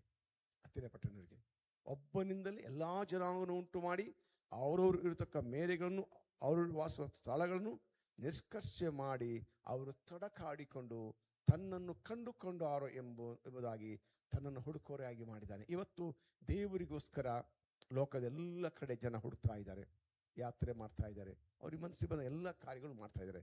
ಯಾವಾಗ ಯೇಸುವನ್ನು ಕಂಡುಕೊಳ್ತಾರೋ ಅವ್ರು ರೈಟ್ ಪರ್ಸನ್, ಅಂದರೆ ನಮ್ಮನ್ನು ಉಂಟು ಮಾಡಿದ ಆತನು ಕಂಡುಕೊಳ್ತಾರೆ. ಅವರು ಬಿಡುಗಡೆ ಹೊಂದ್ತಾರೆ, ರಕ್ಷಣೆ ಹೊಂದ್ತಾರೆ. ಪಾಪದಿಂದ, ಶಾಪದಿಂದ, ರೋಗದಿಂದ, ಬಡತದಿಂದ ಬಿಡುಗಡೆ ಹೊಂದಿ ನಿತ್ಯ ಜೀವಕ್ಕೆ ಅವರು ಬಾಧ್ಯರಾಗ್ತಾರೆ. ನಿತ್ಯ ಜೀವ, ನಿತ್ಯ ಜೀವ ಅಂದರೆ ಪರಲೋಕ. ಪರಲೋಕ ಇಲ್ಲ ಅಂದರೆ ಏನು ಅನ್ಬೋದು? ಪರಲೋಕ ಇಲ್ಲಂದ್ರೆ ಏನಿಲ್ಲ. ಮನುಷ್ಯ, ಈ ಲೋಕದಲ್ಲಿ ಹುಟ್ಟಿದ ಮನುಷ್ಯ ಒಂದಿನ ಈ ಲೋಕ ಬಿಡ್ತಾನೆ. ಬಿಟ್ಟರ ಮೇಲೆ ಹೋಗ್ಲಿಕ್ಕೆ ಇರುವ ಜಾಗ ದೇಹ. ಒಂದೇ ಮಣ್ಣಿಗೆ ಹೋಗ್ತೇ, ಇಲ್ಲ ಅದು ಸುಟ್ಟಾಗ್ತಾರೆ, ಏನೋ ಮಾಡ್ತಾರೆ, ಒಂದು ಅಂತ್ಯಕ್ರಿಯೆ ಮಾಡಿಬಿಡ್ತಾರೆ. ಆದರೆ ಆ ದೇಹ ನಾವಲ್ಲ, ದೇಹದಲ್ಲಿ ವಾಸಿಸುವ ಆತ್ಮ ನಾವಾಗಿದ್ದೇವೆ. ಪ್ರತಿಯೊಬ್ಬ ಮನುಷ್ಯ ಆತ್ಮ ಸ್ವರೂಪಿ, ಆತ್ಮನಾಗಿದ್ದಾನೆ. ಆತ್ಮ ನಿತ್ಯಕ್ಕೆ ಇರ್ತದೆ, ಅದಕ್ಕೆ ನಾಶ ಇಲ್ಲ. ಆತ್ಮ ಎಲ್ಲಿ ಹೋಗಬೇಕು? ಈ ಲೋಕದಲ್ಲಿ ದೇಹದ ಒಳಗಿರುವಾಗಲೇ ನಿಷ್ಕರ್ಷೆ ಆಗಬೇಕು. ದೇಹ ಬಿಟ್ಟರೆ ಮೇಲೆ ನಿಷ್ಕರ್ಷೆ ಮಾಡಲಿಕ್ಕಾಗಲ್ಲ, ನಿರ್ಧಾರ ತಗೊಳ್ಳಿಕ್ಕಾಗಲ್ಲ. ಆತ್ಮ ದೇಹದಲ್ಲಿರುವಾಗ ಮಾತ್ರ. ಮಣ್ಣಿನ ಘಟ ಅಂತ ಹೇಳ್ತಾರೆ. ಈ ಮಣ್ಣಿನ ಘಟ, ಈ ಮಣ್ಣಿನ ಘಟದಲ್ಲಿ ನಾವು ಒಳಗೆ ಇರೋದ್ರೊಳಗೆ ಯೇಸುವನ್ನು ಅಂಗೀಕಾರ ಮಾಡಬೇಕು. ಅಪೊಸ್ತಲ ಕೃತ್ಯ 12ನೇ ಅಧ್ಯಾಯ 4ನೇ ವಚನ ಹೇಳ್ತದೆ, ಆಕಾಶದ ಕೆಳಗೆ ಮನುಷ್ಯರೊಳಗೆ ಕೊಡಲ್ಪಟ್ಟಿರುವ ಬೇರೆ ಯಾವ ಹೆಸರಲ್ಲೂ ರಕ್ಷಣೆ ಇಲ್ಲ ಎಂಬುದಾಗಿ. ಬೇಕಾದಷ್ಟು ಹೆಸರುಗಳು ಈ ಲೋಕದಲ್ಲಿ ಬಂದಿರ್ಬೋದು, ಬೇಕಾದಷ್ಟು ಇದ್ದಾವೆ. ಆದರೆ ರಕ್ಷಣೆ ಇರೋದು ಒಂದೇ ಹೆಸರಿನಲ್ಲಿ, ಅದು ಯೇಸು. ಯಾಕಂದರೆ ಆತನು ಮಾನವ ರೂಪ ತಾಳಿ ಬಂದು ಇಡೀ ಲೋಕದೆಲ್ಲ ಜನರ ಪಾಪ ಪರಿಹಾರಕ್ಕೋಸ್ಕರ ಯಜ್ಞಾರ್ಪಿತನಾಗಿದ್ದಾನೆ. ಯಜ್ಞವಾಗಿ ಸಮರ್ಪಿಸಲ್ಪಟ್ಟು ಎಲ್ಲರ ಪಾಪವನ್ನು ಶುದ್ಧಿಗೊಳಿಸಿದ್ದಾನೆ. ಈಗ ಎಲ್ಲರ ಪಾಪ ಪರಿಹಾರ ಆಗಿದೆ. ಈಗ ಜಸ್ಟ್ ಯೇಸು ಸ್ವಾಮಿ ನಂಬುವ ಮೂಲಕ ಅವ್ರು ಬಿಡುಗಡೆ ಆಗ್ತಾರೆ. ನಂಬುವ ಮೂಲಕ ಅವ್ರು ಬಿಡುಗಡೆ ಆಗ್ತಾರೆ. ಯಾರೇ ಆಗಲಿ, ಈ ವಾಕ್ಯ ಕೇಳುವ ಯಾರೇ ಆಗಲಿ, ಇದುವರೆಗೆ ರಕ್ಷಣೆ ಆಗಿಲ್ಲ ಅಂದರೆ ರಕ್ಷಣೆ ಅದು ಯೇಸು ಸ್ವಾಮಿ ಮೂಲಕ ಮಾತ್ರ. ಇಡೀ ಲೋಕಕ್ಕೆ ಯಾವುದೇ ದೇಶ ಇರ್ಬೋದು, ಆಕಾಶದ ಕೆಳಗೆ ಮನುಷ್ಯರೊಳಗೆ ಕೊಡಲ್ಪಟ್ಟಿರುವ ಬೇರೆ ಯಾವ ಹೆಸರಲ್ಲೂ ರಕ್ಷಣೆ ಇಲ್ಲ, ಅದು ಯೇಸುವಿನ ಹೆಸರಲ್ಲಿ ಮಾತ್ರ ಎಂಬುದಾಗಿ ಅಪೊಸ್ತಲ 12:4ನೇ ವಚನದಲ್ಲಿ ಬರೆಯಲ್ಪಟ್ಟಿದೆ. ಅದೇ ರೀತಿ ಯೋಹಾನ 16:4 ಹೇಳ್ತಾನೆ, ಸ್ವಾಮಿ ನಾನೇ ಮಾರ್ಗವು, ನಾನೇ ಸತ್ಯವು, ನಾನೇ ಜೀವವಾಗಿದ್ದೇನೆ, ನನ್ನ ಹೊರತಾಗಿ ಯಾರು ತಂದೆ ಬಳಿ ಬರಲಿಕ್ಕೆ ಸಾಧ್ಯ ಇಲ್ಲ. ಯೇಸು ಸ್ವಾಮಿ ಪರಲೋಕಕ್ಕೆ ಹೋಗಲಿಕ್ಕೆ ಮಧ್ಯಸ್ಥನಾಗಿದ್ದಾನೆ. ಇಡೀ ಲೋಕದೆಲ್ಲ ಜನರು ಪರಲೋಕ ಹೋಗಬೇಕಾದ್ರೆ ಯೇಸು ಸ್ವಾಮಿ ಮಧ್ಯಸ್ಥನು. ಯಾಕಂದರೆ ಎಲ್ಲರ ಪಾಪ ಆತನು ತನ್ನ ಮೇಲೆ ಹೊತ್ತುಕೊಂಡು ಎಲ್ಲರ ಪಾಪವನ್ನು ನಿವಾರಿಸಿ ಬಿಟ್ಟಿದ್ದಾನೆ. ಜಸ್ಟ್ ಆತನು ಅಂಗೀಕರಿಸಿದರೆ ಸಾಕು. ಯಾರು ಆತನು ಅಂಗೀಕರಿಸಿದರೋ ಅವರಿಗೆ ದೇವರ ಮಕ್ಕಳಾಗುವ ಅಧಿಕಾರ ಕೊಡಲ್ಪಡ್ತು. ಯೋಹಾನ ಸುವಾರ್ತೆ 1ನೇ ಅಧ್ಯಾಯ 12ನೇ ವಚನ. ಯಾರು ಆತನು ಅಂಗೀಕರಿಸಿದರೋ ಅವರಿಗೆ ದೇವರ ಮಕ್ಕಳು ಅಧಿಕಾರ ಕೊಡಲ್ಪಡ್ತು, ನಿತ್ಯ ಜೀವಾರಿ ಕೊಡಲ್ಪಡ್ತು. ಅಂಗೀಕರಿಸುವ ಮೂಲಕ, ಯೇಸುವನ್ನು ಅಂಗೀಕರಿಸುವ ಮೂಲಕ ನರಕದಿಂದ ಪಾರಾಗಿ ನಿತ್ಯ ಜೀವಕ್ಕೆ ಸೇರ್ಬೋದು. ಆ ಸುವಾರ್ತೆ ಅದನ್ನೇ ಪೌಲ ಅಥೆನ್ಸಿಯ ಪಟ್ಟಣಕ್ಕೆ ಹೇಳ್ತಾನೆ. ದೇವರು ಒಬ್ಬನೆಂದರೆ ಎಲ್ಲ ಜನಾಂಗವನ್ನು ಹುಟ್ಟಿಸಿ ಅವರವರು ಇರತಕ್ಕ ಕಾಲಗಳನ್ನು, ಅವರವರ ನಿವಾಸಗಳ ಮೇರೆಗಳನ್ನು ನಿಷ್ಕರ್ಷೆ ಮಾಡಿ ಭೂಮಂಡಲದಲ್ಲೆಲ್ಲ ವಾಸ ಮಾಡಿ, ಒಂದು ವೇಳೆ ಅವರು ತಡಕಾಡಿ ಕಂಡುಕೊಂಡಾರೋ ಏನೋ ಎಂದು ತನ್ನನ್ನು ಹುಡುಕೋರನಾಗಿ ಮಾಡಿದನು. ಆತನು ನಮ್ಮಲ್ಲಿ ಒಬ್ಬನಿಗಾದ ದೂರವಾದವನಲ್ಲ, ಇಡೀ ಲೋಕದೆಲ್ಲ ಮನುಷ್ಯರಿಗೆ ಆತನು ಹತ್ತಿರದಲ್ಲಿ ಇರೋನು. ಆತನಲ್ಲಿಯೇ ನಾವು ಜೀವಿಸುತ್ತೇವೆ, ಚಲಿಸುತ್ತೇವೆ, ಇರುತ್ತೇವೆ. ನಿಮ್ಮ ಕವಿಗಳಲ್ಲಿ ಕೆಲವರು ನಾವು ಆತನ ಸಂತಾನದವರೇ ಎಂದು ಹೇಳಿದ್ದಾರೆ. ನಾವು ದೇವರ ಸಂತಾನದವರಾಗಿದ್ದ ಮೇಲೆ ದೈವವು ಮನುಷ್ಯ ಶಿಲ್ಪ ವಿದ್ಯೆಯಿಂದ ಕಲ್ಪನೆಯಿಂದಲೂ ಕೆತ್ತಿರುವ ಚಿನ್ನ ಬೆಳ್ಳಿ ಕಲ್ಲುಗಳಿಗೆ ಸಮಾನವೆಂದು ನಾವು ಭಾವಿಸಬಾರದು. ಆ ಅಜ್ಞಾನ ಕಾಲಗಳನ್ನು ದೇವರು ಲಕ್ಷ್ಯಕ್ಕೆ ತರಲಿಲ್ಲ. ಈಗಲಾದರೂ ಆತನು 4 ದಿಕ್ಕಿನಲ್ಲಿರುವ ಮನುಷ್ಯರೆಲ್ಲರನ್ನು ತನ್ನ ಕಡೆಗೆ ತಿರುಗಿಕೊಳ್ಳಬೇಕೆಂದು ಅಪ್ಪಣೆ ಕೊಡುತ್ತಾನೆ. ಯಾಕೆಂದರೆ ಆತನು 31ನೇ ವಚನ 17-31 ಅಪೊಸ್ತಲ ಕೃತ್ಯ, ಯಾಕೆಂದರೆ ಆತನು ನಿಷ್ಕರ್ಷೆ ಮಾಡಿದ ಪುರುಷನ ಕೈಯಿಂದ ನೀತಿಗನುಸಾರವಾಗಿ ಭೂಲೋಕದ ನ್ಯಾಯ ವಿಚಾರಣೆ ಮಾಡುವುದಕ್ಕೆ ಒಂದು ದಿವಸವನ್ನು ಗೊತ್ತು ಮಾಡಿದ್ದಾನೆ. ಅವನು ಸತ್ತರೊಳಗಿಂದ ಎಬ್ಬಿಸಿದರಲ್ಲಿ ಇದನ್ನು ನಂಬತಕ್ಕ ಎಲ್ಲರಿಗೂ ಆಧಾರ ಕೊಟ್ಟಿದ್ದಾನೆ ಅಂದನು. ಒಂದು ದಿನ ಇದೆ ಈ ಲೋಕದಲ್ಲಿ ಹುಟ್ಟಿದ ಪ್ರತಿಯೊಬ್ಬ ಮನುಷ್ಯನಿಗೆ. ಇವತ್ತು ಯೇಸುಸ್ವಾಮಿನ ತಿರಸ್ಕಾರ ಮಾಡ್ಬೋದು, ಯೇಸುಸ್ವಾಮಿ ಸೇವಕರನ್ನು ಹೀಯಾಳಿಸ್ಬೋದು, ಅವ್ರನ್ನ ನಿಂದಿಸ್ಬೋದು, ಚರ್ಚ್ಗಳನ್ನ ಒಡೆದು ಹಾಕ್ಬೋದು, ಸೇವಕರನ್ನು ದೇವರ ಮಕ್ಕಳನ್ನು ಕೊಲ್ಲೆ ಮಾಡ್ಬೋದು. ಆದರೆ ಒಂದು ದಿನ ಬರ್ತದೆ ಲೋಕದ ಎಲ್ಲ ಜನರಿಗೆ, ಯಾರು ಯಾವುದೇ ಹಿನ್ನೆಲೆ ಇರಲಿ, ಒಂದು ದಿನ ಬರ್ತದೆ. ಏನು ಒಂದು ದಿನ ಬರ್ತದೆ, ಆ ದಿನದಲ್ಲಿ ದೇವರು ಆ ಮನುಷ್ಯರೆಲ್ಲರೂ ತನ್ನ ಕಡೆಗೆ ತಿರುಗಿಕೊಳ್ಳಬೇಕೆಂದು ಅಪ್ಪಣೆ ಮಾಡ್ತಾನೆ.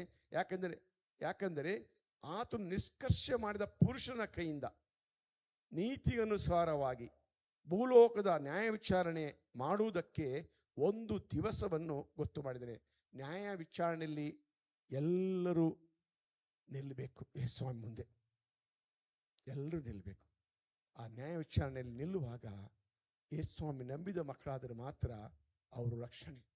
ನಾವು ನ್ಯಾಯದಿಂದ ಇಲ್ಲ, ಪರಲೋಕ ಇಲ್ಲ ಅಂದರೆ ಅಲ್ಲಿ ನ್ಯಾಯ ತೀರ್ಪಾಗ್ತದೆ. ಎಲ್ಲಿ ಹೋಗ್ಬೇಕೆಂಬುದಾಗಿ ಪರಲೋಕ ಹೋಗ್ಬೇಕಾದ್ರೆ ಯೇಸುವಿನ ಅಂಗೀಕಾರ ಮಾಡಬೇಕು. ಪರಲೋಕಕ್ಕೆ ಬೇಡ ಅಂದರೆ ಏನು ಅವಶ್ಯಕತೆ ಇಲ್ಲ. ಸತ್ತ ತಕ್ಷಣವೇ ಬೆಂಕಿ ಗಂಧಗಳು ಕೆರೆಗೆ ದಬ್ಬಲ್ಪಡ್ತಾರೆ. ಅಲ್ಲಿ ಕಡಿಯುವ ಹುಳ ಸಾಯುವುದಿಲ್ಲ, ಉರಿಯುವ ಬೆಂಕಿ ಆರುವುದಿಲ್ಲ. ಇದು ಸತ್ಯವೇದ ಹೇಳ್ತದೆ. ಇದು ಸತ್ಯವೇದ ಹೇಳ್ತದೆ. ನಾನು ಹೇಳ್ತಾ ಇಲ್ಲ, ನನ್ನ ವಾಕ್ಯ ಅಲ್ಲ. ಏನು ನನ್ನ ವಾಕ್ಯ ಅಲ್ಲ, ಅದು ದೇವರ ವಾಕ್ಯ. ಏನು ದೇವರ ವಾಕ್ಯ ಹೇಳ್ತಿದ್ದಿಲ್ಲ. ಅಪೋಲೋ ನಾವು ಇಲ್ಲಿ ನೋಡುವಾಗ ಮಾರ್ಕನ ಸುವಾರ್ತೆಯಲ್ಲಿ ನಾವು ನೋಡ್ತೇವೆ, ಅಲ್ಲಿ ಕಡಿಯೋ ಹುಳ ಸಾಯುವುದಿಲ್ಲ, ಉರಿಯೋ ಬೆಂಕಿ ಆರುವುದಿಲ್ಲ ಎಂಬುದಾಗಿ ಬರೆಯಲ್ಪಟ್ಟಿದ್ದೀನಿ. ನರಕದಲ್ಲಿ 48ನೇ ಅಧ್ಯಾಯ ಮಾರ್ಕನ ಸುವಾರ್ತೆ 9:48, ನರಕದಲ್ಲಿ ಅವರನ್ನು ಕಡಿಯುವ ಹುಳ ಸಾಯುವುದಿಲ್ಲ, ಬೆಂಕಿ ಆರುವುದಿಲ್ಲ, ಪ್ರತಿಯೊಬ್ಬನಿಗೂ ಬೆಂಕಿ ಎಂಬ ಉಪ್ಪಿನ ಹದ ಕೊಡಲ್ಪಡುವುದು. ಉಪ್ಪು ಒಳ್ಳೆಯ ಪದಾರ್ಥವೇ. ಉಪ್ಪು ಸಪ್ಪೆ ಆದರೆ ಅದನ್ನು ಇನ್ಯಾತರಿಂದ ರುಚಿಗೊಳಿಸುವರು. ನಿಮ್ಮೊಳಗೆ ಉಪ್ಪಿರಲಿ, ಒಬ್ಬರಿಗೊಬ್ಬರು ಸಮಾಧಾನದಿರಿ ಎಂಬುದಾಗಿ. ನರಕದಲ್ಲಿ ಕಡಿಯುವ ಹುಳ ಸಾಯುವುದಿಲ್ಲ, ಉರಿಯುವ ಬೆಂಕಿ ಆರುವುದಿಲ್ಲ. ಯೇಸ್ವಾಮಿ ಕಾಲದಲ್ಲಿ ನಾನು ಅನೇಕ ಸರಿ ಇದು ವಾಕ್ಯ ಮಾತಾಡಿದ್ದೇನೆ.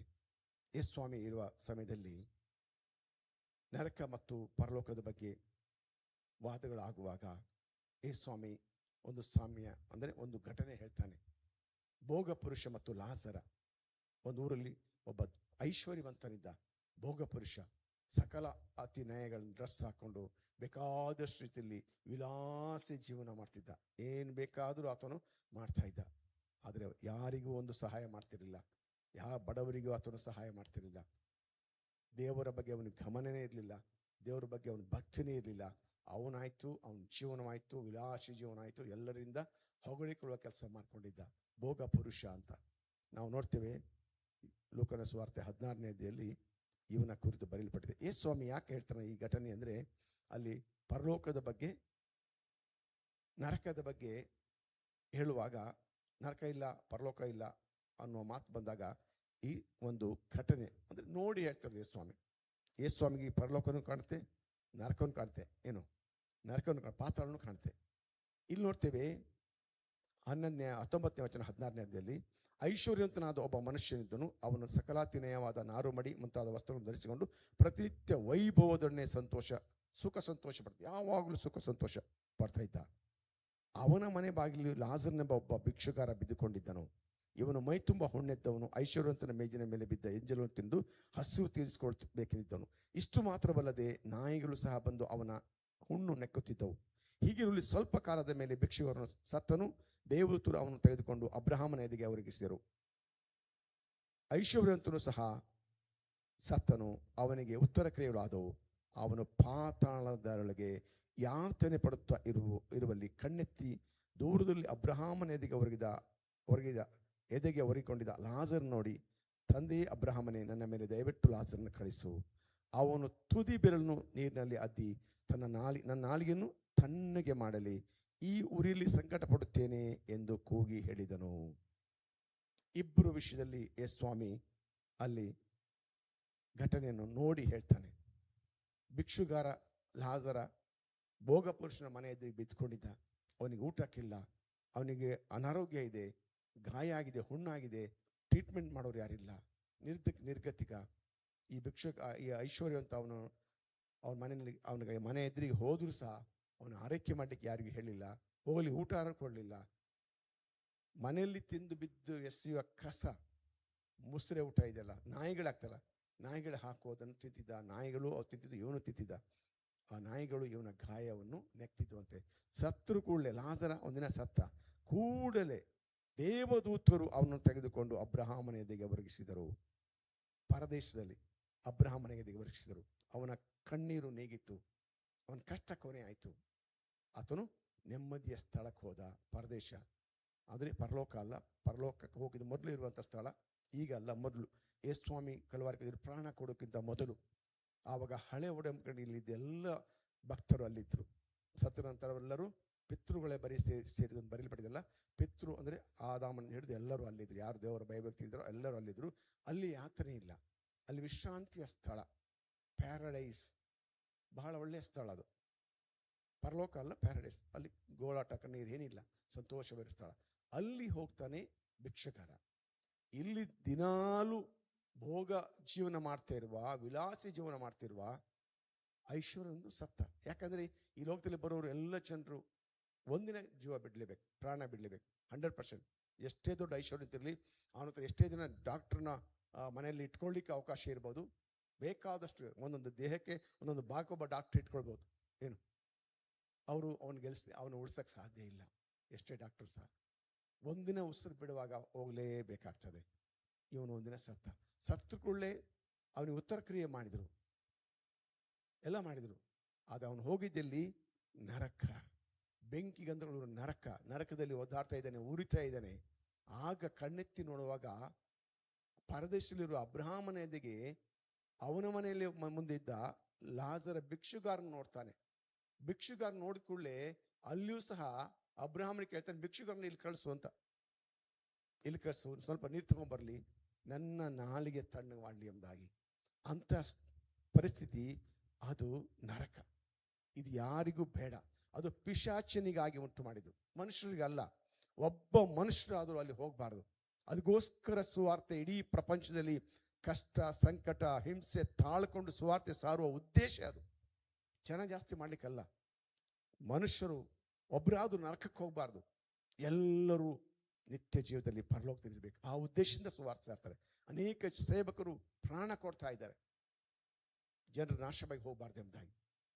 ಲೋಕ ಜನರಿಗೆ ಅರ್ಥ ಆಗಬೇಕಿದು. ಏನು ಲೋಕ ಜನ ಅರ್ಥ ಆಗಬೇಕು. ಸತ್ರ ಮೇಲೆ ನಾವು ಎಲ್ಲಿ ಹೋಗ್ತೀವಿ ಅಂತ ಅರ್ಥ ಮಾಡ್ಕೊಳ್ಬೇಕು.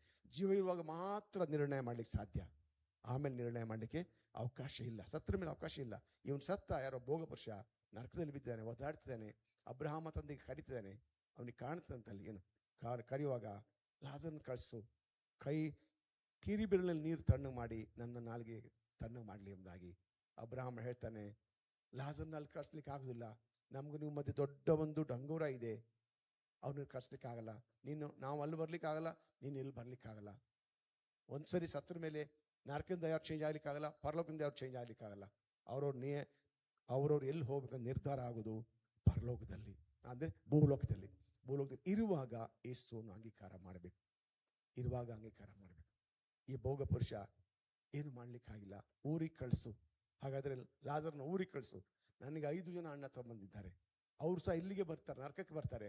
ಅವ್ರು ನರಕಕ್ಕೆ ಬರೋದು ಬೇಡ, ಇಲ್ಲಿ ಕಂಡಿದ್ದನ್ನು ಚೆನ್ನಾಗಿ ಹೋಗಿ ಹೇಳಿ ಸುವಾರ್ತೆ ಸಾರಲಿ, ಅವರು ಯೇಸುವನ್ನು ಅಂಗೀಕಾರ ಮಾಡಲಿ, ಅವ್ರು ಪರಲೋಕ ಹೋಗಲಿ, ಇಲ್ಲಿ ಬೇಕಿಗೆ ಬರೋದು ಬೇಡ ಅಂತ ಹೇಳಿ ಅಲ್ಲಿ ಕಳಿಸು ಅಂತ ಹೇಳ್ತಾನೆ. ಅಬ್ರಹಾಮ ಅಲ್ಲಿ ಕಳಿಸ್ಲಿಕ್ಕೆ ಆಗಲ್ಲ. ಅಲ್ಲಿ ಸುವಾರ್ತೆ ಹೇಳೋರಿದ್ದಾರೆ, ದೇವರ ಸೇವಕರಿದ್ದಾರೆ, ಪಾಸ್ಟರ್ಗಳಿದ್ದಾರೆ, ಫಾದರ್ಗಳಿದ್ದಾರೆ, ಎಲ್ಲ ಇದ್ದಾರೆ. ಸುವಾರ್ತೆ ಸಾರಲ್ಪಡ್ತಿದೆ, ಅಲ್ಲಿ ಕೇಳಿ. ಮೋಶೆ ಧರ್ಮಶಾಸ್ತ್ರ ಇದೆ, ಅಲ್ಲಿ ಕೇಳಿ. ಅದೇ ಅವರೆಲ್ಲರನ್ನೂ ನಂಬುದೇ ಒಬ್ಬ ಸತ್ತವನ್ನು ಬಂದು ಹೇಳು ಸಹ ಅವ್ರು ನಂಬುವುದಿಲ್ಲ ಅಂತ ಹೇಳ್ತಾನೆ. ಸೊ ಇದು ಸ್ವರ್ಗ ಮತ್ತು ನರಕ ಇರೋ ಬಗ್ಗೆ ಯೇಸುಸ್ವಾಮಿ ನೋಡಿ ಹೇಳ್ತಾರೋದು. ಇದು ಘಟನೆ ಇದೆಯಲ್ಲ, ಯೇಸುಸ್ವಾಮಿ ದೃಷ್ಟಿಸಿ ಹೇಳ್ತಾರೋದು, ಆ್ಯಕ್ಚುಯಲ್ ಫ್ಯಾಕ್ಟ್ ಹೇಳ್ತಾರೋದು. ಸತ್ಯವೇದದಲ್ಲಿ ಬರೆಯಲ್ಪಟ್ಟದ ಪ್ರತಿಯೊಂದು ಆ್ಯಕ್ಚುಯಲ್ ಫ್ಯಾಕ್ಟ್. ಭೂಮಿ ಆಕಾಶ ಅಳೆದು ಹೋಗ್ಬೋದು, ಸತ್ಯದಲ್ಲಿ ಬರೆಯಲು ಒಂದು ಕೊಂಬಾದರೂ ಗೂಡಿಸಾದರೂ ಬಿದ್ದು ಹೋಗ್ಲಿಕ್ಕೆ ಸಾಧ್ಯ ಇಲ್ಲ. ಸೊ ಆದ್ದರಿಂದ ಆ ಅಥೇನೆಯ ಪಟ್ಟಣದಲ್ಲಿ ಎಲ್ಲ ಜನರಿಗೆ ಪೌಲ ಸುವಾರ್ತೆ ಸಾರ್ತಾನೆ. ನೀವು ಅನೇಕ ದೇವರುಗಳನ್ನ ಆರಾಧನೆ ಮಾಡ್ತೀರಿ, ಒಂದು ದೇವರನ್ನ ಇಟ್ಟಿದ್ದೀರಿ, ಅದು ತಿಳಿದ ದೇವರು. ಅದೇ ನಿಮ್ಮ ತಿಳಿದೇವರು, ಅದು ನಿಜವಾದ ದೇವರು, ಆತನು ಯೇಸು. ಆತನು ನಂಬಿದರೆ ನಿಮಗೆ ನಿತ್ಯ ಜೀವ ಸಿಗುತ್ತೆ ಎಂಬುದಾಗಿ ಸುವಾರ್ತೆ ಸಾರುವಾಗ ಅನೇಕರು ಅಲ್ಲಿ ನಂಬ್ತಾರೆ. ಅದೇ ಸುವಾರ್ತೆ ಇವತ್ತು ಲೋಕದೆಲ್ಲ ಕಡೆ ಸಾರಲ್ಪಡ್ತಾ ಇದೆ. ಯಾರ್ಯಾರು ಯೇಸುವನ್ನು ಅಂಗೀಕಾರ ಮಾಡಿಲ್ಲ ಅಂದರೆ ಇದು ಒಳ್ಳೆಯ ಸಮಯ, ಒಳ್ಳೆಯ ದಿನ. ಯೇಸುವನ್ನು ಇವತ್ತೇ ಅಂಗೀಕಾರ ಮಾಡಿರಿ. ಇದು ಸುಪ್ರಸಿದ್ಧ ಕಾಲ, ರಕ್ಷಣೆ ದಿನ ಅಂತ ಬರೆಯಲ್ಪಟ್ಟಿದೆ. ಸೊ ದೇವರು ಈ ವಾಕ್ಯವನ್ನು ಆಶೀರ್ವದಿಸಲಿ. ನೀವು ಯಾರಾದರೂ ಯೇಸುವನ್ನು ಅಂಗೀಕಾರ ಮಾಡಿಲ್ಲ ಅಂದರೆ ನೀವು ಯೇಸುವನ್ನು ಅಂಗೀಕಾರ ಮಾಡ್ಬೋದು. ನನ್ನೊಂದಿಗೆ ಯಾರಿಗೆ ಪ್ರಾರ್ಥನೆ ಪಾಲ್ಗೊಳ್ಬೋದು. ಪ್ರಾರ್ಥನೆ ಮಾಡಿಕೊಳ್ಳುವ. ಸ್ತೋತ್ರ ಕರ್ತನೆ, ಸರ್ವಶಕ್ತನ ತಂದೆಯ ಪರಲೋಕದವರೇ, ನಿನ್ನ ಪರಿಶುದ್ಧ ನಾಮಕ್ಕೆ ಸ್ತೋತ್ರ ಸಲ್ಲಿಸ್ತೇವೆ. ಅಪ್ಪ, ಈ ಒಂದು ವೇಳೆಯಲ್ಲಿ ನೀವು ವಾಕ್ಯವನ್ನು ಕೇಳಿದ್ದೇವೆ. ಹೌದು, 2000 ವರ್ಷದಿಂದ ಪರಲೋಕಸ್ಕರ ವೈಭವವನ್ನು ಬಿಟ್ಟು ಈ ಲೋಕಕ್ಕೆ ನರಾವತಿ ಎತ್ತಿ ಬಂದು ಕಲವಾರಿ ಕೃಜಿಯಲ್ಲಿ ದೇಹವನ್ನೇ ಸಜೀವ ಯಜ್ಞವಾಗಿ ಸಮರ್ಪಿಸಿ ಬಾಸುಂಡೆ ಹೊಂದ್ಕೊಂಡು ಮುಳ್ಳಿನ ಕಿರೀಟ ಧರಿಸ್ಕೊಂಡು ಸತ್ತು ಹೊಣಲ್ಪಟ್ಟು ದೇವರು ನಿನ್ನನ್ನು ಸತ್ತುಗಳಿಂದ 3 ದಿನ ಮೃತ್ಯುಂಜಯ ಎಬ್ಬಿಸನೆಂದು ನಾನು ನಂಬ್ತೇನೆ. ಅಪ್ಪ, ನನ್ನೆಲ್ಲ ಅಪರಾಧನ ಕ್ಷಮಿಸು, ನಾನು ನಿನ್ನ ಮಗನಾಗಿ ಸ್ವೀಕರಿಸು, ನಿನ್ನ ಪರಿಶುದ್ಧಾತ್ಮ ತುಂಬಿಸು. ಪ್ರಾರ್ಥನೆ ಕೇಳಿದ್ದಕ್ಕೆ ಸ್ತೋತ್ರ. ಯೇಸು ಕ್ರಿಸ್ತನ ಹೆಸರಲ್ಲಿ ಬೇಡಿ ಹೊಂದಿನ ತಂದೆ, ಆಮೇನ್. ಯಾರ್ಯಾರು ಈ ಪ್ರಾರ್ಥನೆ ಮಾಡಿದಿರಿ, ನೀವೆಲ್ಲ ದೇವ್ರ ಮಕ್ಕಳಾಗಿದ್ದೀರಿ. ನೀತಿವಂತ ಒಂದು ದೇವ್ರ ದಯ ಫಲಿಸ್ತಾನೆ. ಪರಲೋಕ ಸಕಲ ಆತ್ಮೀಯವರೆಗೆ ನೀವು ಬಾಧ್ಯಸ್ಥರಾಗಿದ್ದೀರಿ. ನಾವು ಪ್ರಾರ್ಥನೆ ಮಾಡಿ ಮುಗಿಸೋಣ. ಸ್ತೋತ್ರ ಕರ್ತನೆ, ಸರ್ವಶಕ್ತನ ತಂದೆಯ ಪರಲೋಕದವರೇ, ನಿನ್ನ ಪರಿಶುದ್ಧ ನಾಮ ಸ್ತೋತ್ರವಾಗಲಿ. ಈ ವೇಳೆಯಲ್ಲಿ ವಾಕ್ಯ ಕೇಳ್ತಿರೋ ಎಲ್ಲ ದೇವಜನರನ್ನು ಆಶೀರ್ವದಿಸು. ಮುಂದೆ ರೆಕಾರ್ಡಲ್ಲಿ ನೋಡ್ತಾ ದೇವಜನರನ್ನು ಆಶೀರ್ವದಿಸು. ಪ್ರತಿಯೊಬ್ಬರು ಮಾಡುವ ಕೆಲಸ ಕಾರ್ಯಗಳು ಆಶೀರ್ವದಿಸಲ್ಪಡಲಿ. ಅವರ ವ್ಯಾಪಾರ ಬಿಸ್ನೆಸ್ಗಳು ಆಶೀರ್ವದಿಸಲ್ಪಡಲಿ. ಕೈ ಹೆಚ್ಚುವ ಎಲ್ಲ ಕೆಲಸಗಳು ಸಫಲವಾಗಲಿ. ಯಾರಿಗೆ ಕೆಲಸ ಕಾರ್ಯ ಇಲ್ಲ ಅವ್ರಿಗೆ ಕೆಲಸ ಕಾರ್ಯ ಒದಗಿ ಬರಲಿ ಯೇಸುವಿನ ನಾಮದಲ್ಲಿ. ಯಾರು ಅಸ್ವಸ್ಥಲೆ ಇರೋದಾದರೆ ಅವ್ರಿಗೆ ಸ್ವಲ್ಪ ಪ್ರಾರ್ಥನೆ ಮಾಡ್ತೇನೆ. ಎಲ್ಲ ಬಲಹೀನತೆಯನ್ನು ಕಲಿಸ್ತೇನೆ, ಬಿಟ್ಟು ಹೋಗಲಿ. ಸಂಪೂರ್ಣ ಆರೋಗ್ಯನ ಹೊಂದಿಕೊಳ್ಳ್ರಿ. ಎಲ್ಲ ಕೊರತೆಗಳು ನಿಗಲ್ಪಡಲಿ ಯೇಸುವಿನ. ಆರೋಗ್ಯನ ಹೊಂದಿಕೊಳ್ಳಿ ಯೇಸುವಿನ ನಾಮದಲ್ಲಿ. ಅಪ್ಪ, ನಮ್ಮ ರಾಜ್ಯದಲ್ಲಿ ದೇಶದಲ್ಲಿ ಸೇವೆ ಮಾಡ್ತಾರೆ ಎಲ್ಲ ದೇವ ಸೇವಕರನ್ನು ಆಶೀರ್ವಿಸು. ಅವರ ಅಗತ್ಯತೆಗಳು ಸಂಧಿಸಲ್ಪಡಲಿ, ಕೊರತೆಗಳು ನಿಗಲ್ಪಡಲಿ. ಪ್ರತಿಯೊಬ್ಬರನ್ನು ಆಶೀರ್ವಿಸು, ವಿಶೇಷವಾದ ಕೃಪೆ ತುಂಬಿಸು. ಪ್ರಾರ್ಥನೆ ಕೇಳಿದಕ್ಕೆ ಸ್ತೋತ್ರ. ಯೇಸು ಕ್ರಿಸ್ತನ ಹೆಸರಲ್ಲಿ ಪ್ರಾರ್ಥಿಸಿ ಬೇಡಿ ಹೊಂದ್ಕೊಂಡು ತಂದೆ, ಆಮೇನ್, ಆಮೇನ್. Praise the Lord. ನಾವು ಕೀರ್ತನೆ 91ನೇ ಕೀರ್ತನೆ ಓದ್ಕೊಡುವ. ಪರಾತ್ಪರನ ಮೊರೆ ಹೊಕ್ಕಿಯನ್ನು ಸರ್ವಶಕ್ತ ಆಶ್ರಯ ಸುರಕ್ಷಿತನಾಗಿರು. ನಾನು ಯೆಹೋವನಿಗೆ ನೀರಿನ ಶರಣ ದುರ್ಗವು, ನಾನು ಭರವಸೆಟ್ಟು ನನ್ನ ದೇವರಿಂದ ಹಿಡಿದು ನನ್ನನ್ನು ಬೇಟೆಗಾರನ ಬಲನ್ನು ಮಾಡಿಕೊಂಡು ತಪ್ಪಿಸೋನು. ಆತನ ರೆಕ್ಕೆ ಮರೆಸಿಕೊಂಡು ಆತನ ಪಕ್ಕವನ್ನು ಆರಿಸಿಕೊಳ್ಳಿ. ಆತನ ಸತ್ಯತೆ ನನಗೆ ಕೇಡಿಯೋ ಗುರಾಣಿಯಾಗಿದೆ. ಈರುಳ್ಳಿ ಬಡಿಸಿ ಯಾವುದಕ್ಕೂ ಹಗಲಿ ಹರಿಬರ ಬಾಣಕ್ಕೂ ಕತ್ತಲ ಸಂಚುರಿ ಪತ್ತಿಗೂ ಹಾನಿಕರ ಮಧ್ಯನ ಕೇಡಿಗೂ ಅಂಜ ಕಾರಣವಿಲ್ಲ. ನನ್ನ ಮಗಳಲ್ಲಿ 1000 ಜನರು ಪಲ್ಲಡ 10,000 ಸತ್ವಿದ್ದು ನನಗೆ ತಟ್ಟು ನಾನು ಕಣ್ಣಾರಿಕೊಂಡು ದುಷ್ಟರಿಗೆ ಪ್ರತಿದಂಡ ಉಂಟು ಸಾಕ್ಷಿಯಾಗಿರುವಷ್ಟೇ ಯೆಹೋವನು ನನಗೆ ಶರಣನು ಪರಾತ್ಪರ ನಿವಾಸಸ್ಥಾನ ಮಾಡಿಕೊಂಡಿಲ್ಲ. ಯಾವ ಕೇಡು ನನಗೆ ಸಂಭವಿಸಿದ ಉಪದ್ರವವನ್ನು ಗುಡಾಸಬಾರದು. ನಾನು ಹೋಗಲು ನನ್ನ ಕಾಯಲಿಕ್ಕೆ ಆತು ನನ್ನ ವಿಷಯವಾಗಿ ತನ್ನ ದೂತರಿಗೆ ಅಪ್ಪಣೆಗೊಂಡು ನನ್ನ ಕಾಲು ಕಲಿತಂತೆ ಕೈ ಎತ್ತಿ ಸಿಂಹಸರ್ಪಗಳ ಮೇಲೆ ನಡುವಿ ಪ್ರಾಯಸ್ಸನ್ನು ಗಡಿಸೋನು ತುಳಿದು ಬಿಡಿ. ಅವನ ಆಸಕ್ತ ರಕ್ಷಣೆ ನಾಮನ್ನು ದುರಿಸೋನು ಮರುಡಿಸೋನು ದಯಪಾಲಿಸಿ ಇಕ್ಕಟ್ಟಿನ ಹತ್ತಿರ ತಪ್ಪಿಸಿ ಗಣಪಡಿಸೋನು ದೀರ್ಘಾಯುಷ್ಯವನ್ನು ತಪ್ಪಿಸೋನು ನನ್ನ ವಿಶೇಷವಾದ ರಕ್ಷಣೆ ತೋರಿಸೋನು. ಈ ವಾಗ್ದಾನ ವಚನ ಮೇರೆಗೆ ದೇವರ ಮೇಲೆ ಆಶೀರ್ವದಿಸಲಿ. ನಾವು ತಿರುಗಿ ರಾತ್ರಿ 9 ಗಂಟೆ ಬರುವ ಬಿಗ್ ಜೆ ವಾಹಿನಿಯ ಗ್ರೇಸ್ ರೆವಲ್ಯೂಷನ್ ಕಾರ್ಯಕ್ರಮ ಭೇಟಿಯಾಗೋಣ. ಹಾಗೂ ನಾಳೆ ಬೆಳಿಗ್ಗೆ ಮಾರ್ನಿಂಗ್ ನ್ಯೂಷನ್ ಭೇಟಿಯಾಗೋಣ. ಅಲ್ಲಿವರೆಗೆ ದೇವರು ನಿಮ್ಮೆಲ್ಲರೂ ವಿಶೇಷವಾದ ಆಶೀರ್ವದಿಸಲಿ. May God bless you. Praise Lord. Shalom.